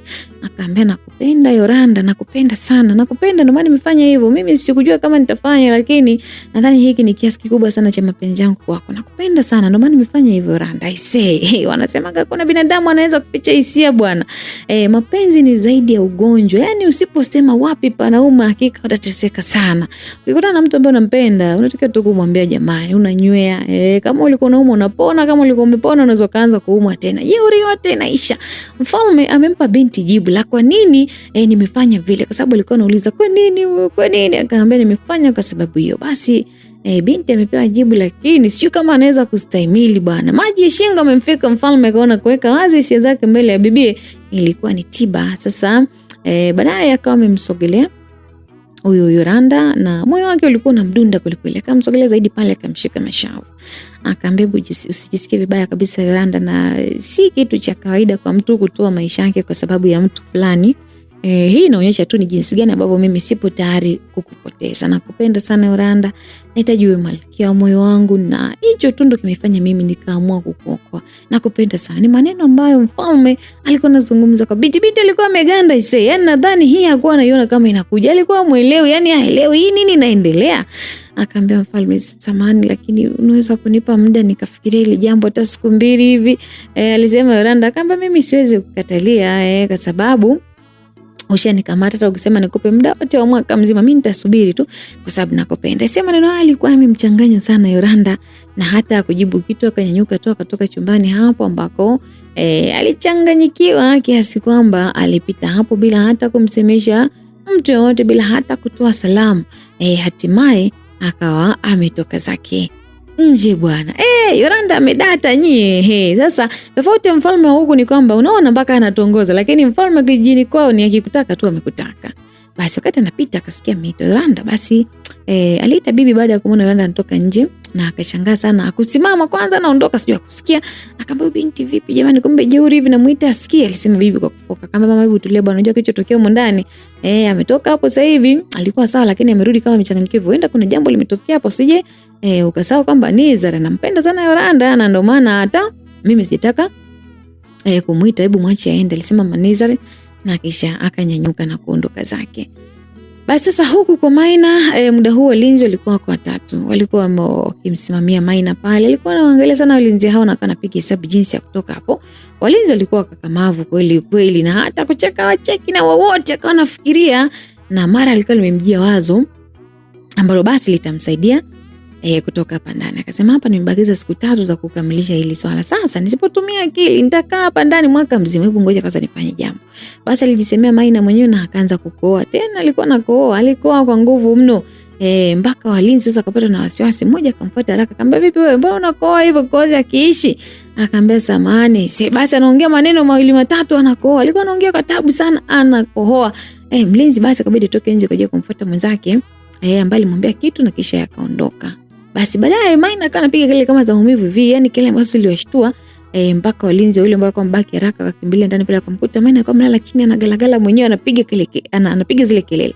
Basi haraka kama mfuata pale chini. Hapo ndo kosa ambapo walikuwa wamelifanya. Maina alimngata mmoja wa walinzi pale sikioni, akampiga teke, akanyanyuka haraka, akachukua mkuki kwa mlinzi huyo na akamchoma tumboni. Akabaki mlinzi mwingine ambaye sasa akaanza kupambana na Maina. Sasa bwana, upande mwingine huku binti Yoranda alipata na mawazo mengi sana kuhusu swala ambalo alikuwa ameambiwa na mfalme. Akamwambia hivi, kwa nini anipende mimi jamani, wanawake wote warembo hawa? Mimi naogopa bwana, sije kuwa hii ni michezo nachezewa hapa nikaja kuingizwa matatizoni sasa hivi bila kujua hii imekuaje, semi siwezi. Na vipi kama Malkia atakuja kujua hilo, atanikubali kweli? Si hapana. Yoranda alikuwa na wasiwasi sana na alikuwa anazungumza mwenyewe akiwa anazunguka hivi, na basi baadaye wakawa wamekuja pale kasino pamoja na Chane wakiwa na mikuki. Akamwambia Yoranda, vipi unafanya nini hapa? Akamwambia sifanyi kitu. Akamwambia okay, huu ni muda mwafaka wewe kwenda kumuona Fedai. Akamwambia afu nilisahau tendeni bwana. Yoranda alisema na akawa ameshika mkuki wake. Mnataka kwenda wapi? Ilizika sauti ya mfalme ikitokea ndani kwa sababu alikuwa anakuja nje, na ndipo ambapo aliwakuta sasa wanataka kuondoka. Akamwambia samani mfalme, tunampeleka Yoranda kwa Fedai kwa sababu alisema anahitaji kuongea naye. Akamwambia Fedai, sawa, lakini tunaweza kuongozana. Utakamwambia pana mfalme, mbona bado huko sawa? Unaumwa, wewe tu pumzika hapo, sitarudi muda si mrefu. Alisema Yoranda kwa umakini sana. Mfalme alimwangalia binti, akashusha pumzi ndefu. Akamwambia sawa, endeleeni tu, lakini kwa makini. Alisema mfalme kwa moyo wa upendo sana. Akamwambia asante mfalme, utakuwa makini. Basi Yoranda kweli alitoka akiwa pamoja na vijakazi wale, wakaelekea magerezani ambako huku sasa alikuwa amefungwa Fedai, ambako pia alikuwa anapatiwa matibabu yake ya kila siku. Sasa upande wa Maina tunamuona alikuwa msituni akikimbia kuelekea kwenye mpaka ambapo kuna vitu vyake alikuwa ameviacha kule. Akafika karibu na ule mpaka, akaenda sehemu moja ambako kulikuwa na mti mkubwa sana. Alikaa chini, akaanza kuchimbua ardhi hiyo na akatoa kifurushi kikubwa sana kama mfuko ambako ndani kulikuwa kuna baadhi ya vitu. Alifungua mfuko huu na kisha akatoa filimbi moja, akaipachika kiunoni, akatoa kisu, akachomeka kiunoni, akatoa moja kitambaa ambacho kwa kimechorwa ndani ya ramani ya jumba la kifalme, yani ile kasri ile. Na kwa ndani ilikuwa haijaonyeshwa vizuri sana, lakini ndio hivyo akaichukua hivyo. Basi akapanda juu ya mti kabisa pale, akaweka upinde wake na mshale, akachukua na kisha akashuka haraka na akaupachika mgongoni. Sasa bwana alikuwa tayari kwa ajili ya kuanza safari ya vita. Vita kweli kweli, kwa ujasiri, na ili kuipata almasi ni lazima uanze kumteka kwanza mfalme na kisha utazipata kwa urahisi sana. Alikumbuka maneno ambayo babake alikuwa amemwambia Mfalme Faru. Akamwambia kwamba sawa baba, nitafanya kazi. Alikuwa anajisemea mwenyewe kwa haraka, akielekea kwenye kasri ya mfalme. Muda wa uvamizi umefika. Kumbuka yeye yuko peke yake, tena anataka kuvamia kasri nzima ya kifalme na yuko peke yake, hana backup, hana chochote. Basi ilikuwa hivyo. Sasa bwana, muda huo upande wa pili Yoranda alikuwa zake anafika magereza ambako alifunguliwa mlango wa walinzi na walinzi, akaingia ndani pale moja kwa moja akaenda kumuona Fedai. Basi alimkuta akiwa na majeraha mwili mzima. Kwa kweli alikuwa amepigika kweli kweli, kwa sababu alifikia hatua mbaya sana. Akamwambia unaweza kuniambia sababu gani ambayo umekufanya utaki kuniangamiza, na kama kuna kosa nimekosea unaweza ukanitajia nikuombe msamaha? Alisema Yoranda mara baada ya kufika hapo. Akamwambia kosa lako ni kuingia kwenye himaya hii. Naona kabisa wewe kila kitu changu kimeharibika kwa sababu yako. Alisema Fedai kwa hasira. Akamwambia Fedai, kumbuka mimi nimekuja huko kwa bahati mbaya, mimi sijakusudia kuja hapa. Na mimi nimekuja kwa wema, sina ubaya wote na wewe. Sasa nashangaa kwa nini umeniwekea chuki kiasi hiki jamani? Yani hili jambo limeniumiza sana. Yoranda alisema akiwa na uchungu sana kwa sababu hakuona ni kwa nini anataka kugombana na binti. Basi binti akacheka akamwambia na bado nakwambia, yani wewe subiri nitoke hapa, mbona utaumia zaidi hii? Yani nakuchukia wewe binti, yani wewe umekuja kuvuruga mipango yangu yote, malengo yangu yote. Mimi nataka kuwa malkia baadaye, lakini naona kabisa hii nafasi, mbona wewe unataka kuichukua jamani? Mimi nakuchukia nikitoka hapa nakwambia, yani kama nitakuwa hai ujue tu nakuua Yoranda. Ni hilo unataka ulijua.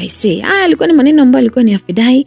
Alitoa maneno ambayo alikuwa ni makali sana na yalimuumiza sana binti, ambapo alipata hasira akajikuta amempiga kibao kizito sana Fedai, na kisha akamuongeza kingine. Sitaka kwenda kumpiga, lakini Kasino pamoja na Chane wakamshika wakamzuia. Akamwambia Yoranda bana tulia, unaonekana kabisa huyu alivyokuwa majeraha huyu utakiwa kumfanyia hivyo. Akasema Chane akikaza mkono kwa ajili ya kumzuia Yoranda. Akamwambia nataka nikuone wanamke wako, nakwambia yani naona sasa unanizoea sasa, na mimi nakusubiri utoke uwe hai, tena uwe hai, na ukiwa umekufa nitakufufua ili nione wewe jeuri yako kutaka kuniona kusubiri, wewe mjinga mmoja kweli. Alisema Yoranda, na alikuwa na hasira sana leo. Akatoka gerezani humo akiongozana na wenzake. Basi kweli alifika mpaka nje kwa hasira, ambako Yoranda aliuchoma ule mkuki chini. Akamwambia Yoranda tulia basi, upasi kufanya hivyo. Tunatakiwa tuondoke ujue kwa haraka sana, alikuwa anasema Chane. Akamwambia sawa basi tuondokeni. Basi kweli wakatoka kuondoka, lakini ghafla akawa anasikia sauti ya kikohozi, yani kama mtu amekohoa sana kwenye magereza kule nyuma. Akashtuka kidogo, nimesikia kama mtu anakohoa hivi huko nyuma au masikio yangu. Akamwambia mimi pia nimesikia. Akamwambia mimi pia, hebu tuende gerezani huko tukaone, alisema Yoranda, na mara moja wakapiga hatua kusogea gereza la nyuma ambako alikuwa amefungiwa kijana Maina. Basi usiku katika himaya Sengo bwana, tumekuja upande wa pili. Kumbuka huu ni mchezo Maina alikuwa anaucheza wa kujifanya kwamba anakoa. Sasa tunarudisha kule kwenye himaya Sengo ambako alikuwa walinzi wakimtoa binti ya Awilo kutoka gerezani wakampeleka kwa Mfalme Faru akiwa na malkia. Alifika na kumtupa chini. Alikuwa analia sana. Akaambia unajifanya uzijui sheria za mizimu, si ndio? Yaani unalala kabisa na mwanaume na unajiachia kabisa. Kana kwamba umesahau sheria. Alikuwa anafoka. Mfalme akamwambia hapana mfalme mtukufu, naomba unisamee mfalme, nisamee mimi nakuomba. Sitarudia tena, niko tayari kufanya adhabu yote ile, nitakuwa mtumwa wako milele, lakini usiniue mfalme tafadhali nakuomba. Alilia sana Awilo akiomba msamaha. Basi mfalme akacheka sana akamwambia uko tayari kutumikia adhabu yote, si ndio? Basi adhabu yako nimeshaifikiria. Itakuwa ni fundisho kubwa sana kwa kila mmoja kwenye hii himaya. Utanitumikia leo usiku kucha, yani nitakufanya kama chapati usiku kucha mpaka asubuhi, na kesho utapatiwa adhabu ya mizimu, yani kuuawa. Na ndio hivyo, baada yako utafuata huyu mshenzi mwenzako ambaye ametoroka. Alisema mfalme akiwa anachekacheka kwa kejeli. Basi Awilo alilia sana na alikuwa mpiga magoti pale akigalagala mwenyewe naomba msamaha, lakini wapi. Mfalme kisha toa amri, inakuwaga hivyo, akatoa amri pia peleko chumbani kuandaliwa kwa ajili yake. Walinzi wakamtoa haraka na kumpeleka chumbani akiwa analia sana sana. Sasa upande mwingine tunamwona kijana Jesse ambaye alikuwa anampenda sana Yoranda. Alikuwa anakimbia tu msituni huko, hajui hata anaenda wapi kwa sababu msitu ulikuwa ni mkubwa sana, umezungukwa na walinzi.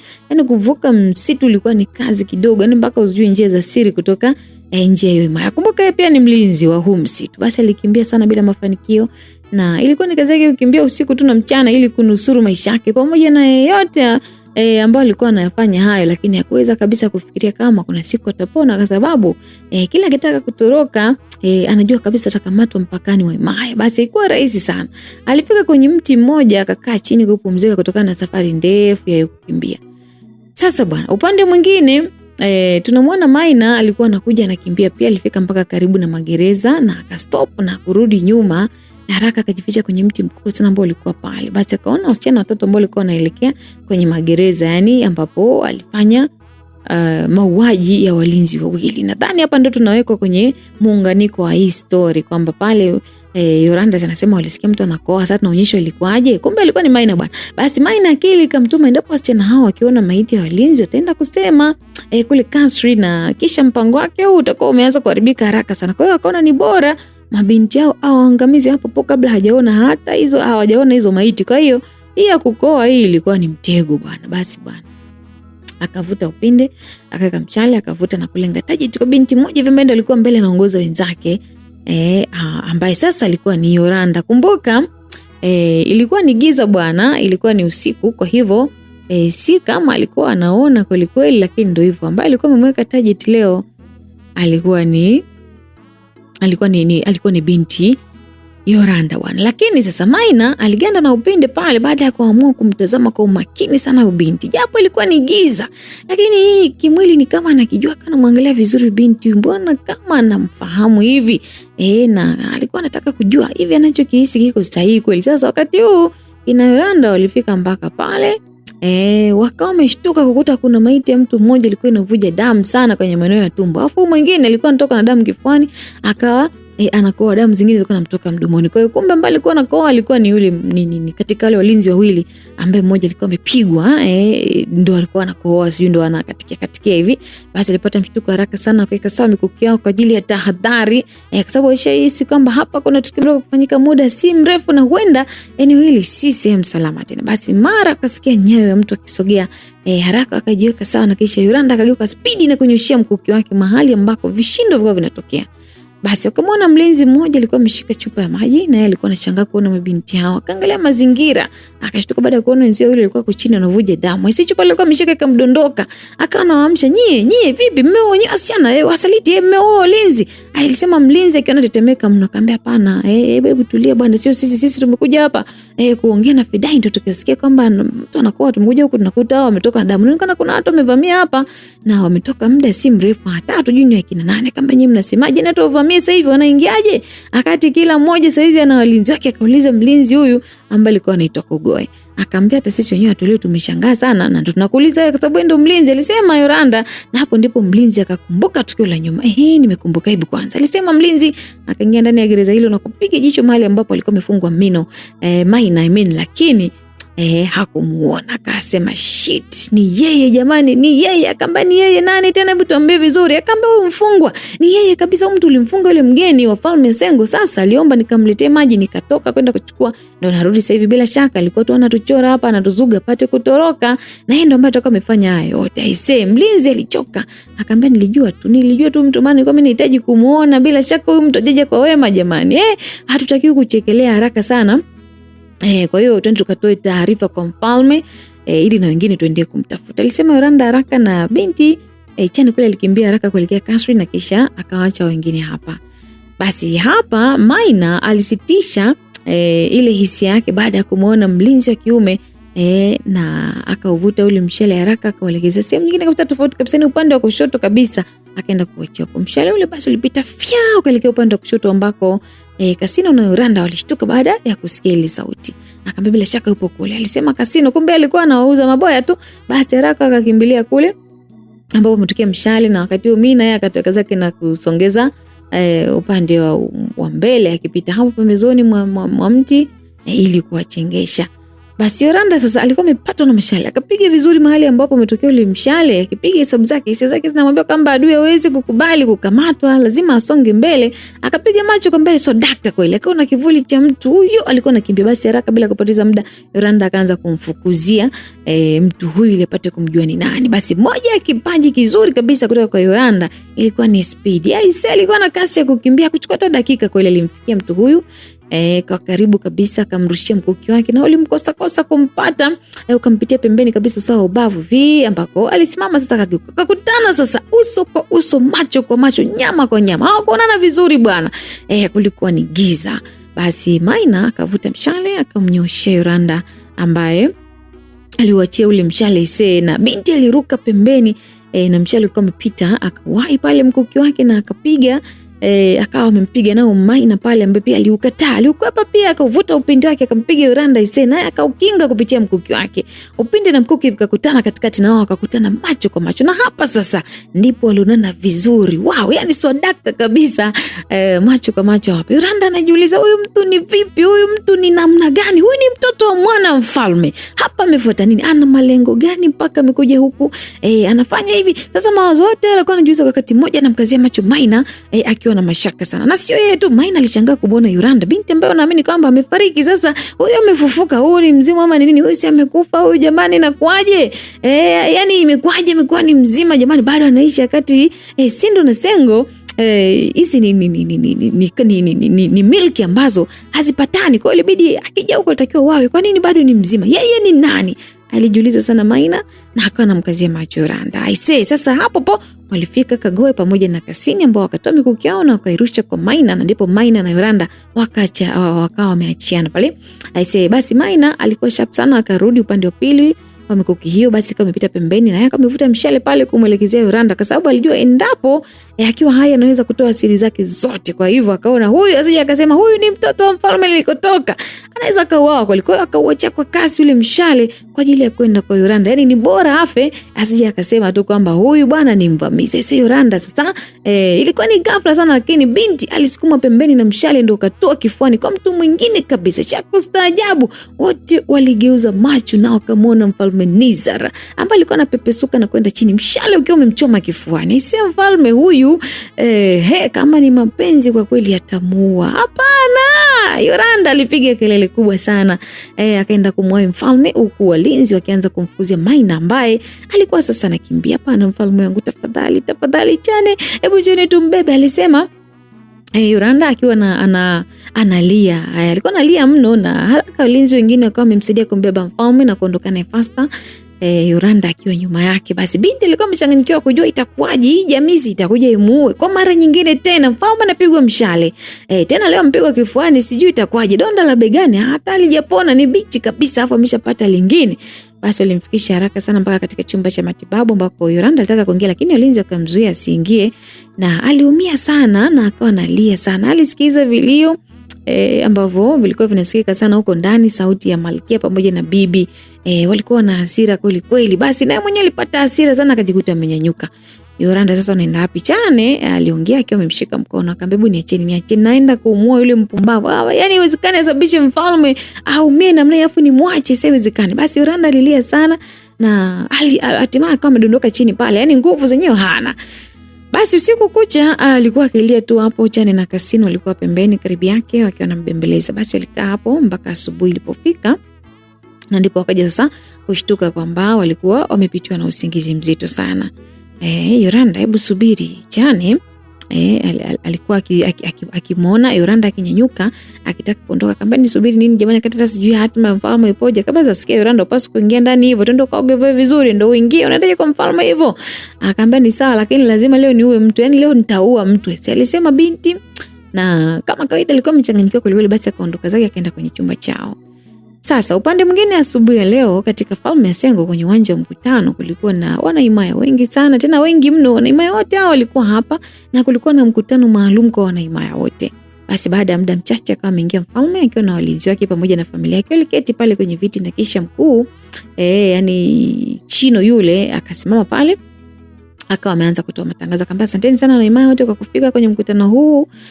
Mfalme ameitisha mkutano huu kwa niaba ya kujifunza mengi sana, lakini nawakumbusha kwamba kwa mila na desturi za kifalme bado zinafuatiliwa. Mtu yote ambaye ataenda kinyume na hizo mila atafuatiliwa vizuri, kama leo hii ambavyo anawajibika Awilo ambaye alienda kinyume na masharti ya mfalme Sengo.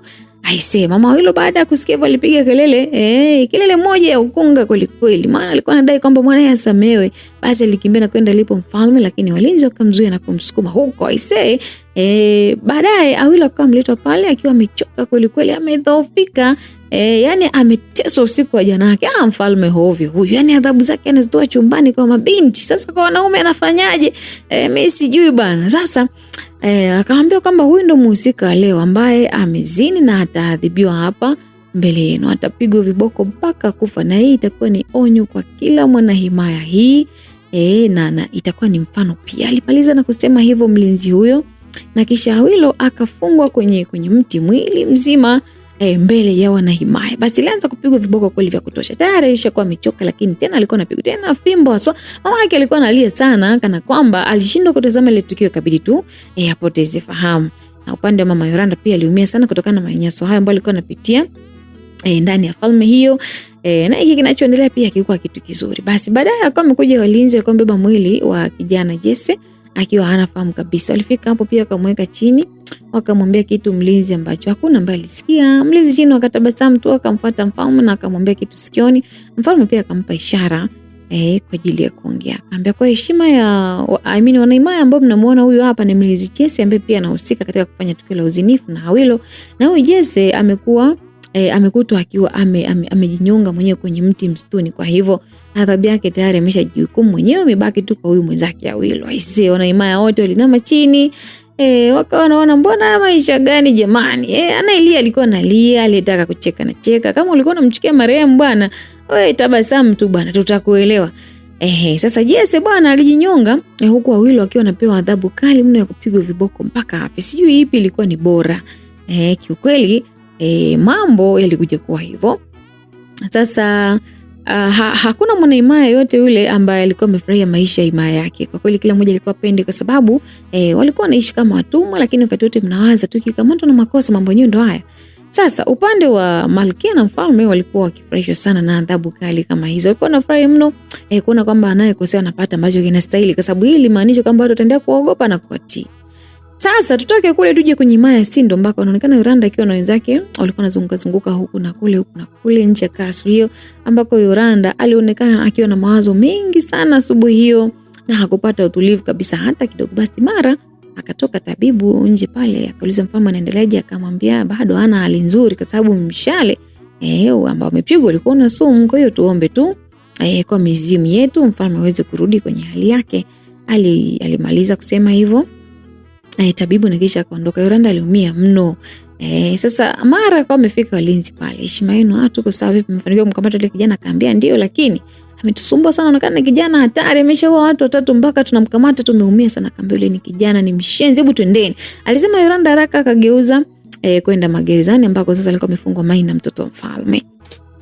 Basi upande wa huko ndani, Malkia alikuwa zake ndani katika chumba cha matibabu. Alikuwa anamwangalia sana mtoto wake ambaye alikuwa anafahamu kabisa mdau. Basi aliumia sana na wote walikuwa wanalia hapa. Basi mara kaingia bibi ambaye alifika akamshika bega Malkia, akamwambia punguza kulia mwanangu, huo ni uchuro bwana, mtoto atakuwa sawa, hawezi kufa wakati ule, lazima atakuwa sawa tu, haya ni majaribu. Akamwambia mama sawa, lakini huyu ndo mtoto wangu pekee na unajua mama mimi nampenda sana. Akamwambia hata mimi pia nampenda, lakini inabidi tuendelee kumwombea dua. Akamwambia ndio hivyo lakini mimi nahitaji kuonana na Yoranda sasa hivi. Akamwambia hapana, hivyo ulivyo wewe na Yoranda yuko hivyo voko, sio rahisi hata kuonana naye wakati wote mmechanganyikiwa. Akamwambia unamaanisha nini mama? Akamwambia Yoranda ni mtu wa kulia tu, yani muda wote jana amelala tu hapo nje usiku kucha kwa sababu tu alikuwa anahitaji kuona uzima wa Nizar. Kwa hiyo itakuwa ni ngumu sana kuongea naye kwa sababu yuko sawa pia. Aisema neno bibi alimchanga sana Manizar, akajua kumbe hata Yoranda sio sehemu ya maisha. I mean kumbe hata Yoranda ni sehemu ya maisha ya Nizar. Mtu ambaye unampenda lazima umlilie, umtesekee hivyo. Basi bwana, sasa upande mwingine walifika magerezani ambako alikuwa amefungwa yule nani Maina, na Yoranda akawa ameingia pale akamkuta Maina alikuwa na majeraha baadhi mwilini mwake. Basi akatoa ishara kwamba naomba aache peke yake na Maina na ili aongee naye. Basi wote kule walitoka akamwacha peke yake pale. Akamwambia unaweza kuniambia kitu gani ambacho kimekufanya uje kuchafua hali ya hewa ya huku? Aliongea Yoranda akiwa na jazba sana. Akaambia wewe naye unaweza kuniambia kitu kimekufanya ufufuke, kwa sababu kila mtu anajua kwamba ulikuwa umekufa, hata kufufuka kwako kumekuja kuharibu mipango yangu. Akamwambia kama mlitegemea nitakufa mapema hivyo, basi poleni jamani, siwezi kufa kabla ya kulipiza kisasi kwa baba yako na mama yako, lazima wafie kwenye mikono yangu. Akamwambia ni wewe mtoto mdogo unataka kujichimbia kaburi hivi, unadhani kwamba ni rahisi sana kumuua mfalme? Akamwambia kwangu ni rahisi mno na nitakuonyesha kama kweli ni rahisi. Nimekuja hapa kwa sababu moja tu na sio kurumbana, leo nimekuja kujua sababu ambayo imekuleta hapa. Akamwambia Yoranda, huwezi jua sababu ilionileta huku na siwezi kukuambia. Yoranda alipatwa na hasira, akachomwa mkuku wake na akamchoma Maina sehemu za mapajani kwake kwa sababu aliona anamletea jeuri. Kijana alipiga kelele sana na walinzi walikuja pale akataka kumshika Yoranda. Akaambia siniguse mtu yoyote, yani naombeni mniachie huyu mtu, ni jeuri, mimi nataka kubaki naye mwenyewe, naombeni mtoke. Basi alifoka kweli kwa hasira na wote wakatoka nje. Basi Yoranda akamsogelea Maina akamshika kwenye kidude chake pale. Akaambia mimi ni Yoranda, mwanamke jasiri mno, nimeshajua kilichokileta huku, lakini naomba nikwambie kitu kimoja tu, kamwe hamtofanikiwa kuichukua ifalme, na hilo mnatakiwa msahau kabisa. Kingine, muda wa kulipiza kisasi umeshafika. Unaonekana hujui mambo mengi sana kijana, hata hujui kama unalelewa na mtu ambaye si mzazi wako. Yani wewe ni mtoto mdogo sana, sitaki kushindana na wakubwa, unalilia mfalme ambaye haikuhusu. Alokuambia wewe ni mtoto wa mfalme ni nani jamani? Basi hii kauli ilikuwa imemchanganya sana. Kwa sababu alishindwa kuelewa anavyomaanisha kwamba mtu ambaye sio mzazi wake alikuwa anamaanisha kitu gani. Yoranda alikuwa anamaanisha kwamba wewe unamaanisha nini kusema kwamba naelewa na mtu ambaye sio mzazi wangu? Akamwambia wewe kuna siri nzito ambazo hujui kwa sababu wewe ni mtoto, unakurupuka tu kama hivyo, umetumiwa uje, umekuja tu mbio mbio jamani. Yani hujui chochote. Yani sasa hujui hata kama kuna watu huko wako karibu ndo ambao wamekuzunguka, lakini ni maadui zako, na mimi siwezi kukuambia mpaka useme ambacho kimekuleta, ndipo ambapo nitakuwa wazi kwako. Akamwambia mimi nitakwambia Yoranda bwana, mimi niliagizwa na wazazi wangu kuja kuchukua almasi kubwa ambapo ipo kwenye kasri ya mfalme. Sasa nilikuwa nikipata hiyo nitafanikiwa kuwa mfalme wa himaya hii pia, kwa sababu hii nayo ni himaya yetu, lakini tulisalitiwa akatupokonya. Aisee, hakuwa na ujanja, ilibidi aweke wazi, wala la kuambia kwamba hata wazazi wake sio kwake, aliona bora tu atajue. Akamwambia makweli wewe ni mjinga, tena ni mjinga wa kwanza duniani. Yani wewe unapelekwa tu ovyo yani kama gari bovu hivi. Chanzo cha hii himaya ni babu yako, yeye ndo msaliti, alimsaliti rafiki yake na akampokonya himaya zote na kisha akamuua. Sasa unaona mtoto wa rafiki yake ametengeneza hii himaya nyingine, anaitaka tena, yani anaitaka na hii, na hakuna mtu ambaye atakuja kuichukua. Kwanza babako unamchukia wewe, anamwaga damu za watu kila siku, watu hawana hata makosa, afu ulivyo mjinga na wewe unamfuatisha tu babako kuwa watu. Una akili kweli wewe? Yoranda alizungumza kwa hasira, akamwambia hapana, mimi sijui kama nitakuja kuacha salama kwa sababu umemuumiza sana mfalme wetu. Hivi unajua ambacho umekifanya nimekimbilia kuja huku ni kitu gani unajua? Akaambia hapana. Akaambia ni kwa sababu nimejua siri nzito ambayo mamako alikuwa anaficha kwa muda mrefu. Kwa hiyo nilivyojua akaamuru kwamba nifukuziwe, niuawe, na mimi nilikimbia. Bahati mbaya nikajikuta huko. Akaambia kwani ni siri gani? Akaambia ni kuhusu wewe, yani wewe huna mamlaka yoyote kutawala falme hii wala falme ya kule, yani labda kwa upendeleo tu kwa sababu wewe sio mtoto wa mfalme Faru. Kwa hiyo hakuna namna ya kwamba wewe utarithi chochote cha kwake. Aisema ina alishtuka, alitamani akate kamba za minyororo ambayo alikuwa amefungwa. Akaambia mpuzi, unasemaje? Hivi Yoranda unajisikia unachoongea? Akaniambia nakwambia wewe si mtoto wa mfalme bali ni mtoto wa mlinzi Chino. Kwa maana hiyo mama yako alikuwa anamzunguka mfalme kitambo sana na mfalme hajui. Na ndio maana akakutuma uje huku uipate falme kwa sababu kuna uwezekano wa kuipata. Kwa sababu uwezekano wewe wa kuipata ile sengo huna, ile mfalme anaitaka, kwa hiyo hauwezi ukaipata, na Chino pia anaitaka, yani babako mzazi. Kwa hiyo akaona hapa bora afanye hivyo ili pia at least upate chochote kitu, lakini wewe si mtoto wa mfalme. Mamako alichepuka bwana. Aisema maneno haya alimchanganya sana Maina. Alichanganyikiwa akatamani avunje minyororo. Akawa anasema hapana, haiwezekani. Kama itawezekana tu kwa sababu ushaingia kwenye njia yao, lakini pia itawezekana kwa sababu Yoranda bado niko hai. Aisha alimaliza kuongea na akaondoka zake. Na akamwacha Maina alikuwa anapiga makelele. Hii taarifa amepewa leo haikuwa taarifa ambayo ilikuwa ni nzuri kabisa kwenye masikio yake. Basi bwana, hatimaye zilipita siku 3 na zote hizo kuna mtu ambaye aliruhusiwa kumwona mfalme kwa sababu hakuwa na hali nzuri hata kidogo. Siku ya 4 katika ufalme wa Sengo ilikuwa ni jioni sana ambapo alionekana Malkia Deria ambaye alikuwa na mlinzi wake Chino. Katika sehemu ya giza kidogo alikuwa anaongea, ni mchepuko. Akamwambia sasa itakuwaje kuhusu mtoto wangu? Aisema mbona unaona anachelewa kurudi? Alisema Malkia. Akamwambia usijali bwana, mtoto wetu ni jasiri. Mbona yule hana shida, yule atarudi tu akiwa salama. Akamwambia lakini Chino mbona una wasiwasi? Akamwambia usijali bwana kipenzi changu, mwanangu ni jasiri, atarudi. Ngoja tu tuangalie siku ya kesho, kama atarudi nitatuma walinzi waende kufanya uchunguzi. Alisema Chino akimkumbatia Malkia Deria. Ambapo pembeni ya ukuta pale alionekana binti Garino alikuwa amejibanza pia. Alikuwa anasikia maongezi yao, basi haraka akaondoka bwana. Hii siri haiwezi kuwa wawili, leo amesikia mwingine bwana. Basi binti alikimbia mpaka akafika ndani ambapo anakaa na mama Yoranda. Alimkuta akiwa anakunja nguo. Kumbuka wao ni vijakazi ndani ya falme hii.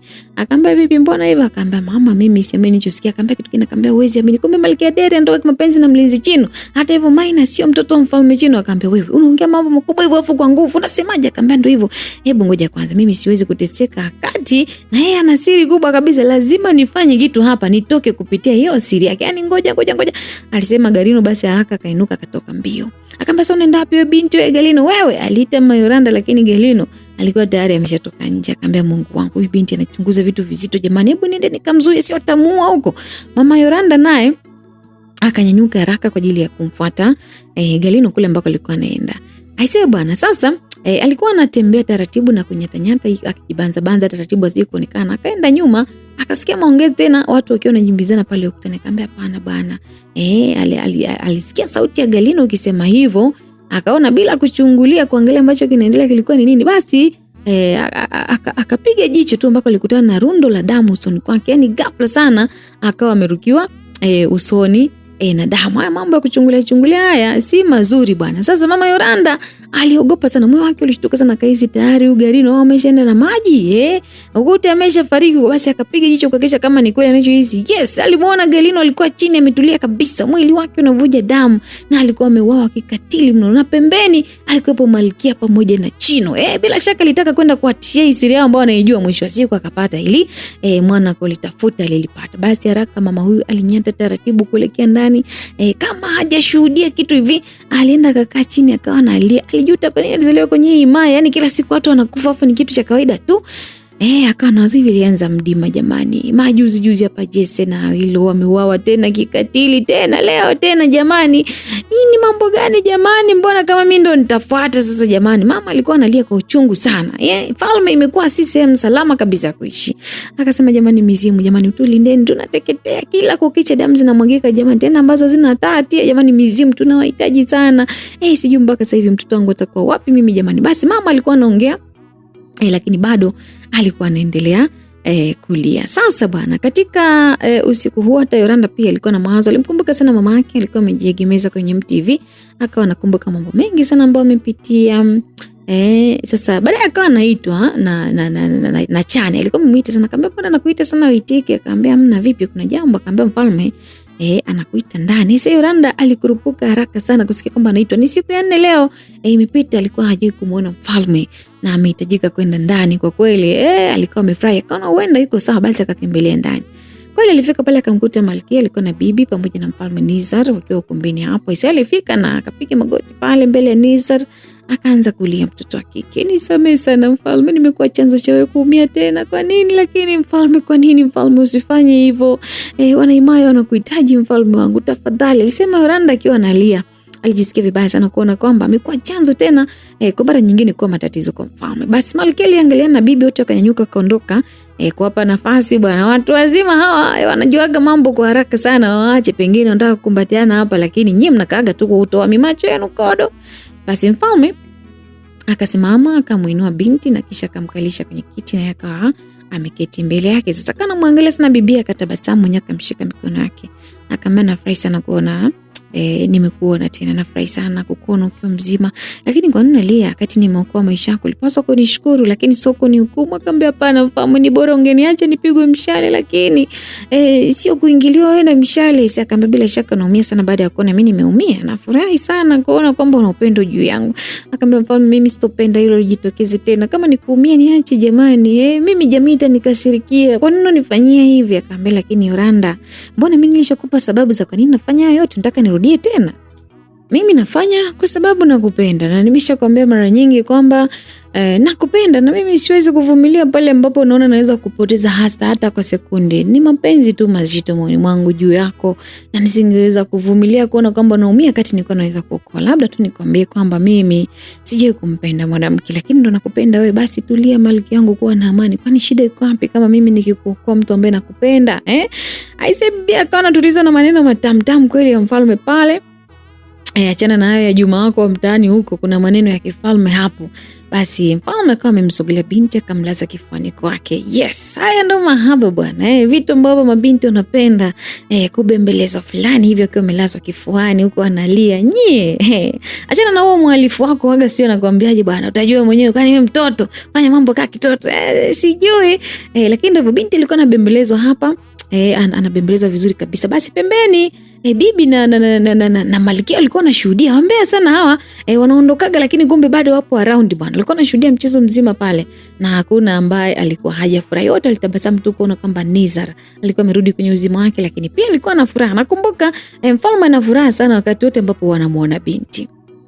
Basi hatimaye chakula cha usiku kiliandaliwa na wote siku hiyo Nizar pamoja na Yoranda walikuwa pale wana furaha sana, na wakawa wamejumuika kama familia kwa ajili ya kupata chakula cha usiku, na stories kaza zinaendelea mpaka wanamaliza kula pale. Basi baada ya kumaliza kula, Malkia alimuita Yoranda pembeni kidogo azungumze naye, ambapo akatoka nje kidogo akawa anaongea naye. Akamwambia Yoranda, akamwambia ndio Malkia, akamwambia nakuona unafurahi sana. Akamwambia ndio kwa sababu ya uzima wa mfalme. Akamwambia unampenda Nizar? Yoranda alibaki kimya kwa sekunde, hajui ajibu nini, na mwangalia tu. Akamwambia usiogope, naomba nijibu. Akamwambia ndio nampenda, lakini hakuna cha lakini, nataka tu nijibu kama unampenda. Picha tu inaonyesha kwamba ukimpenda mtu usiseme lakini.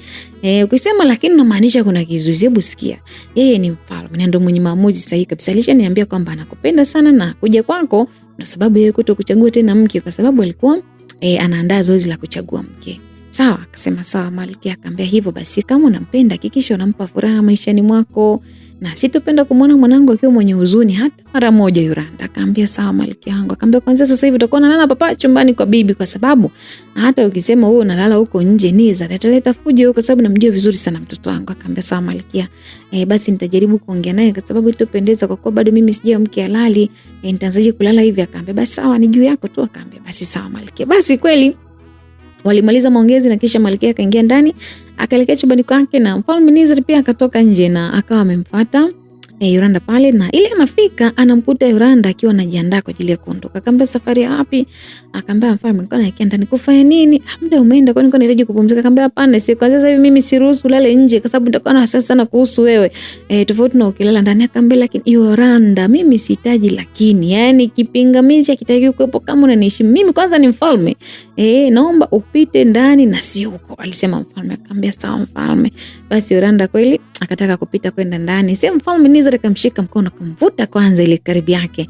Wakaanza sasa kutazamana haswa, anamwangalia. Binti anashindwa kumwangalia sana mfalme, akimtazama sana. Akamwambia mfalme, akaambia hebu tulia basi, unajua mimi bado naumwa, lakini nikikuona sura yako kwa karibu zaidi naona napona kabisa kwa haraka kabisa Yoranda. Penda unajua mapenzi bwana, eti ana kidonda kifuani, akimwona binti anapona nyie. Akamwambia lakini hapa nje bwana sio sahihi kufanya hivi mfalme. Akaambia unataka tukafanyie wapi? Hapana. Akaambia mna kitu chochote kibaya ambacho nimekifanya? Hata hivyo mbona jamani, mimi sihitaji ndoa yetu chelewa, isiomba tu kesho tukajadili na ule mfungwa, alafu kesho kutwa mimi nataka nikuoe bwana. Nataka nikuoe. Mpaka Yoranda mwenyewe akashtuka, akamwambia kesho kutwa? Akamwambia malkia yangu kesho kutwa. Akamwambia mfalme mbona? Akamwambia mimi nakupenda kiasi hicho, kiasi kwamba nataka mke wangu. Akamwambia basi sawa mfalme. Basi kweli mfalme Nizar akawa amefurahi pale, akamshika Yoranda na akaongozana naye ndani, na hayo yote yalikuwa yanaendelea.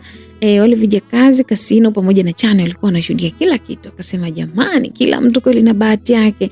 Alisema kasino, akasema umeona wenzetu nyota zimeng'aa. Akaambia kweli bwana, tuombe tu wewe malkia mwema na awe bora kama mfalme Nizar. Akaambia huko ndo muhimu, hebu tuende zetu bwana. Basi wakaondoka zao kuelekea ndani kwa ajili ya kwenda kulala.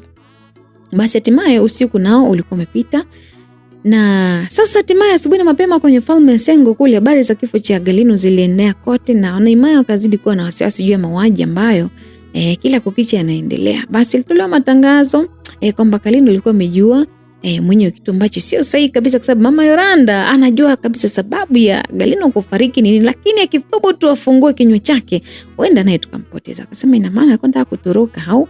Mfalme alikuwa anauliza akiwa ndani pamoja na malkia. Akamwambia ndio mfalme wangu. Walinzi wakamuondoa haraka pale kwa sababu angemwacha angekimbilia Sengo kule. Akamwambia basi vizuri malkia wangu, unafanya kazi nzuri sana. Akamwambia asante sana mfalme wangu, na sasa tujiandae basi tuwasindikize mabinti zetu, kwa sababu hii ilikuwa ni kwamba mabinti hawa walikuwa wanasafirishwa kwenda kwenye chemba kwa ajili ya maandalizi ya ndoa. Kwa hiyo kama mjuavyo wanahitajika kupata mafunzo fulani hivi, unyago nini fresh. Basi wakawa na maandalizi ya kuwasafirisha mabinti hao, na msafara uliandaliwa na safari ya kwenda chemba kwa mabinti ikawa sasa imeanza. Basi upande mwingine, asubuhi leo kwenye himaya hii ya Sindu walikusanywa majeshi maalum ya kutosha kwa ajili ya kwenda kwenye magereza kwenda kumtoa mfungwa huyo ambaye anaitwa Maina, ambako alisimamishwa mbele ya himaya wote, ambapo walitamani sana kumuona mvamizi wa himaya yao. Yoranda, sasa unaweza kuniambia kwamba huyu namjua? Aliuliza mfalme. Akamwambia huyu anaitwa Maina na sio jina ambalo linitajia, huyu ni mtoto wa mfalme Faru wa mwisho. Akamwambia unasemaje? Mfalme alishtuka, akamwambia ndio mfalme wangu. Akamwambia kwamba huyu ni mtoto wa mfalme, si ndio yule ambaye uliniambia? Akamwambia ndio huyu kijana mwenyewe ambaye si mtoto wa halali kabisa wa mfalme Faru. Akamwambia sasa wewe ulikuja hapa kufanya nini? Akamwambia nimemhoji vizuri, inaonekana kama aliagizwa kuja kuiba zana ya ufalme wa huku kwenu ambao ni almasi, ambayo akipata basi ufalme wenu utateketea. Alisema Yoranda maneno ambayo alimtia hasira sana mfalme. Akachomoa mkuki na kumchoma Maina sehemu ya mguu, hapo akachomoa tena akamchoma tena tumboni. Yoranda sasa akawa anazuia ule mkuki. Akamwambia pana mfalme, tulia mfalme wangu, na kuomba sana usimuue, kwa sababu ukimuua hautapata ambacho unakitaka. Ni lazima tumtumie huyo kijana ili kurudisha falme yetu ya Sengo, ya kwenu ya Sengo ya zamani. Kwa hivyo ukimuua itakuwa ni ngumu sana kuipata. Alizungumza Yoranda maneno ambayo alimuingia akilini sana. Akamwambia pana mfalme, hebu tulia mfalme wangu, usifanye hivyo bwana. Sasa unajua bwana, hakuna mkate mgumu.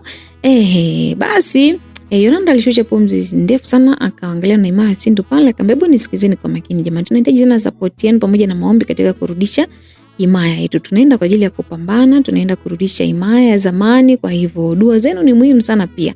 Alisema Yoranda kwa ujasiri mno, na binti alikuwa sio lele mama, alikuwa si legelege jamani hata kidogo. Alikuwa ni binti fulani hivi. Basi alipomaliza kuongea hayo, msafara ukaanza, ambapo walimfunga vizuri Maina kuanzia macho mpaka mdomo, mwili pia. Safari ikaanza kuelekea kwenye himaya ya Sengo, huku Yoranda akiwa ndo mbele kuongoza msafara bwana we.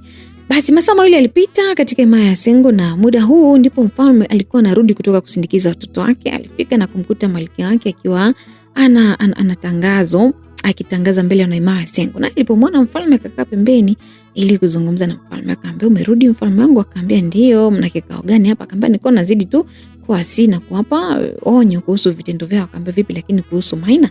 Akamwambia mfalme wangu nimekuwa na wasiwasi pia, ndio maana nimetuma baadhi ya walinzi sasa hivi hapa waende kuchunguza pia kuhusu yeye. Akamwambia basi sawa. Basi muda ule leo nasikia mfalme, ilikuwa ni sauti ya kelele kutoka kwa mlinzi mmoja na kuja spidi kuliko. Akamwambia kuna nini? Akamwambia mfalme, tumevamiwa. Unasemaje? Wakati tukiwa tunaenda mara tukakutana na binti mmoja ambaye sura yake si ngeni sana kwangu, alituvamia na tukaanza kupigana lakini tumemshindwa, ameua walinzi wote, nimesalia mimi tu ndo ambaye nimekimbia. Aisema maneno haya ilimtia hasira sana mfalme, ambaye alichomoa mkuki na akauchoma mgongoni kwa kijana huyu, ukatokea tumboni akafa papo hapo. Jamani, huyu ndo mfalme Faru. Yani mtu amemletea taarifa, yeye ameanza na kumuua kwamba litaka ile taarifa asilete ama ni vipi. Basi pale taarifa ikatolewa, wekeni ulinzi wa kutosha haraka sana, wekeni ulinzi imara, alisema mfalme. Mara baada ya kusema maneno hayo basi ikatokea mishale ya ghafla sana, ilikuwa ni mitatu, kaenda kwa choma walinzi watatu ambao walikuwa karibu na mfalme. Aisee, watu walichanganyikiwa, wanimaya wote wakalala chini, hofu ilikuwa ni kubwa sana. Kama kukimbia unaweza uinuke hapo ukapata mshale. Kwa hiyo wakati mwingine kwenye matukio kama ni bora tu ukatulia, hata ukajifanya ulishaga kufight lakini kumbe uko mzima. Basi baadaye kusogea wafalme wengine kwa ajili ya kwenda kumlinda mfalme na malkia. Kwa hiyo walikuwa mbaki peke yao pale, hawa sijui ni walinzi wa wapi hawa. Wakati unatakiwa uendelee kumlinda huku, unaona mwenzao anakufa lakini ndio yeye endelea kulinda ufalme. Basi sasa watu wote wakawa wanatazama huku na kule ambako mtokea mishale, ambako akaona sasa farasi alikuwa anakuja kwa spidi kweli. Alikuwa na mwanamke ambaye alikuwa amejifunika usoni, uso wake ulikuwa na mkuki. Alikuwa pia mbeba mkuki mkononi na nyuma yake alikuwa Maina ambaye alikuwa amefungwa vizuri sana. Basi wote wakashangaa sana na kuona kwamba binti hakuna ambaye anamjua alikuwa ni nani. Alifika mpaka pale akasimamisha farasi, akamwangalia sana mfalme Faru na kisha akajifunua kitambaa usoni kwake. Sasa hakuna ambaye aliamini bwana, hakuna ambaye aliamini kwamba binti alikuwa ni Yoranda. Ilikuwa ni gumzo. Kumbuka binti huko anaamini kwamba alikuwa ameshafariki. Basi mama akaita mwanangu, jamani. Mama Yoranda alitaka kumkimbilia mtoto wake lakini akawekwa chini ya ulinzi, akapigwa mkuki kwanza mguu na akaanguka chini, akawekwa mkuki mwingine shingoni, yani stop. Akiangaika kidogo tu atakatwa kichwa. Mama akatulia. Yoranda aliumia sana kumwona mama yake alikuwa anateseka vile. Basi alimwangalia jinsi ambavyo alikuwa amechakaa jamani. Baadaye akashuka kwenye farasi akamshusha kijana Maina. Sasa hapo ndipo ambapo akamuona vizuri. Malkia alishtuka kumwona mtoto wake akiwa amechakazwa.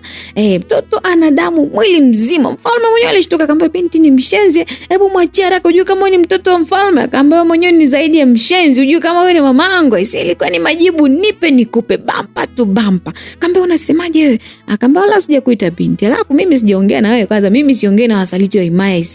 Aise na malkia pia alitupia dongo lake pale ili tu au shone ule mdomo. Kwanza kumbuka mtoto wake ameshaumia, akajua hapa akajichanganya kweli anaweza akauawa kweli. Kwa hivyo ni bora sasa hivi anyamaze kwanza, asome mazingira.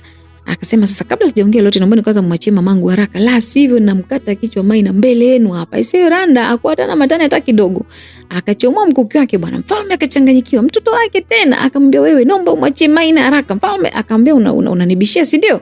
Yoranda alisema na akanyanyua mkuki na akamchoma Maina kwenye paja la kushoto mbele yake. Malkia alipiga kelele, Maina mwanangu, mwacheni jamani, mwanangu atakufa. Alisema Yoranda akaachia akawa ameachiwa pale, akatoka mbio haraka sana kuelekea kwa mwanae pale.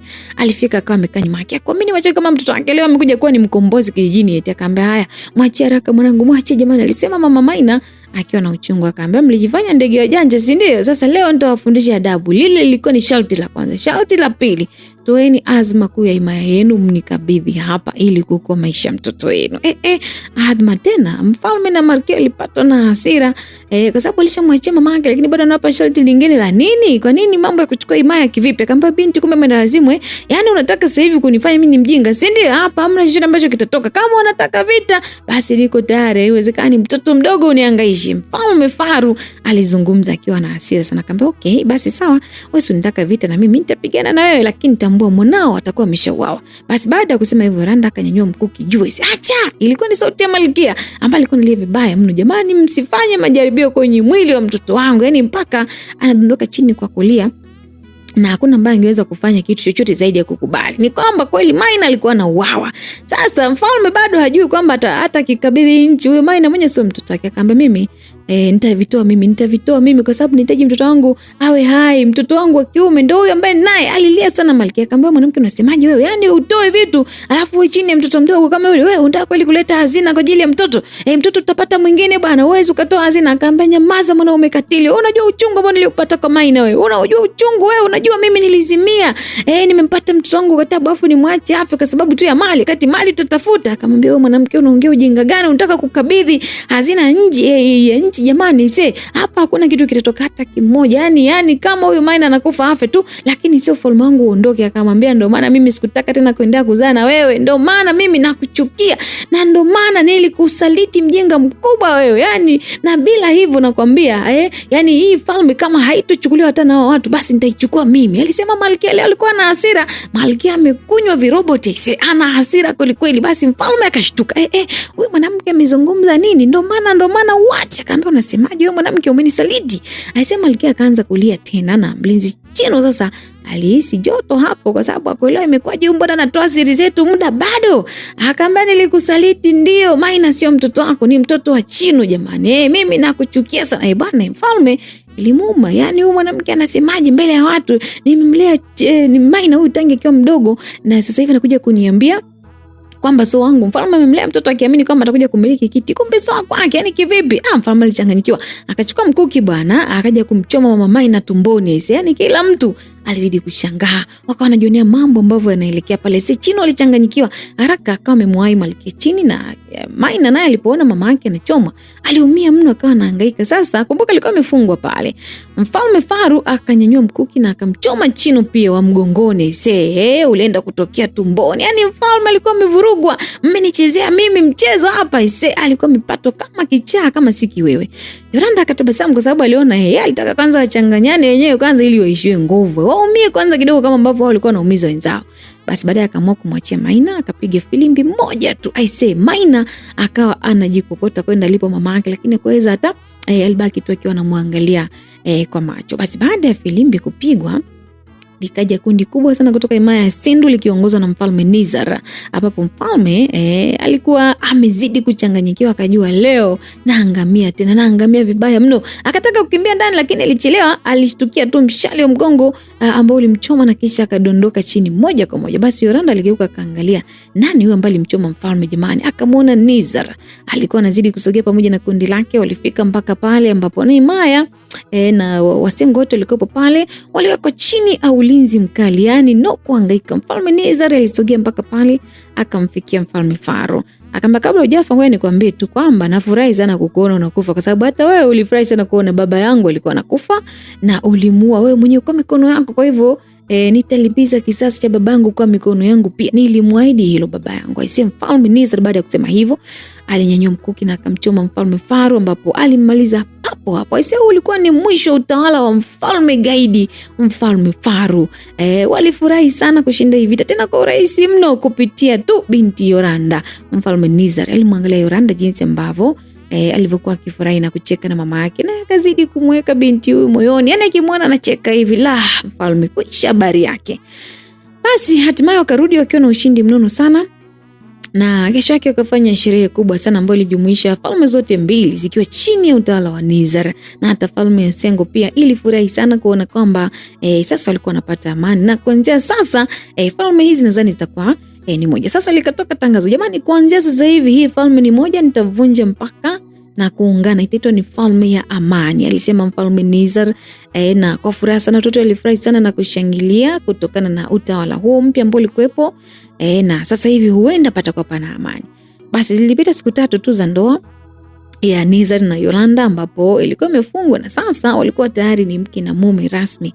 Na siku ilikuwa ni furaha sana kwa kila mmoja kwa sababu waliweka chakula pale, wakafurahi sana. Nafurahi sana kumpata mke bora kama mama Yoranda alisema akiwa anamwambia Nizar. Akamwambia asante mama, pia nafurahi sana kumpata mama kama umenizalia malkia bora kabisa. Ilikuwa ni furaha sana wakiwa wanapata chakula pale. Basi mara baadaye Yoranda akawa amepaliwa kidogo na chakula haraka. Nizar akainuka kwenda kumpelekea maji, akamwambia mke wangu kuwa makini basi unapokula. Akamwambia sawa mume wangu, ni bahati mbaya, afu njoo kunikwambia kitu. Alisema Nizar, akambeba Yoranda na kumpeleka zake chumbani huko. Nyuma akaacha vichekesho, waongo kabisa hawa. Chumbani sasa hizi anaenda kufanya nini? Akamwambia jamani, mapenzi haya ana raha nyie. Na mkumbuka sana baba Yoranda alikuwa kama Nizar. Alisema mama Yoranda, akamwambia hata mimi pia, yani baba Nizar alikuwa kama mtoto wake, jinsi ambavyo anajali jamani, yani apewe tu heshima yake. Basi walicheka sana, akawa amefurahi mno. Na mara hapo sasa walikuwa wamekuja walinzi wawili. Wakaulizwa kuna nini? Akamwambia tumekuja kumpa taarifa mfalme kwamba kila kitu huko kimesha kaa sawa, tumempeleka binti Fedai mbali sana na himaya na hatosogea tena, na tumeshawamisha pia wale mabinti wengine wa mfalme na kuwapeleka mbali kabisa, kwa sababu kama unakumbuka mfalme alikuwa amewapeleka wale mabinti wakaolewa sio wapi huko. Sasa kwa sababu atarudi ufalme haupo, inabidi waende mbali kabisa, hao pia wanaweza kuja kuwa ni maadui. Akamwambia basi vizuri sana, kwa sababu amepumzika, taarifa zake zimefika, tutamfikishia. Basi walinzi wakaondoka zao. Sasa huko ndani wao wanaongea, nasema unajua mke wangu nimekumisi sana kwa sababu ulinibania jamani tangu jana jamani. Huko ni chumbani sasa alikuwa wanaongea. Kumbe hadi wafalme wanajua maana ya neno umenibania nyie. Akaambia mfalme wangu, unajua ndo mwanzo huu jamani, mwenzako nakuwa naogopa. Akaambia usiniite mfalme bana, mimi naomba uniite jina ambalo natakiwa niitwe. Nizar. Hapana bana, sio Nizar, mume wangu. Yes, mimi ni mumeo jamani. Hebu niite tena mume wangu. Akaambia basi sawa, usijali mke wangu, kama haujawahi mimi sitokuumiza. Nitakupa vizuri kabisa, taratibu kabisa na utafurahia. Lakini nahitaji unizalie Nizar mwingine, alafu awe mzuri kama wewe. Akamwambia kweli, kwani mimi ni mzuri? Akamwambia wewe ni mzuri sana mke wangu, ni mzuri sana malkia wangu. Yaani kila nikikuangalia nachanganyikiwa kabisa. Asante mfalme wangu. No, niite jina lingine. Asante sana mume wangu. Kwa utanizalia mke wangu? Ya, nitakuzalia tena, nitakuzalia mwanaume mzuri sana kama wewe.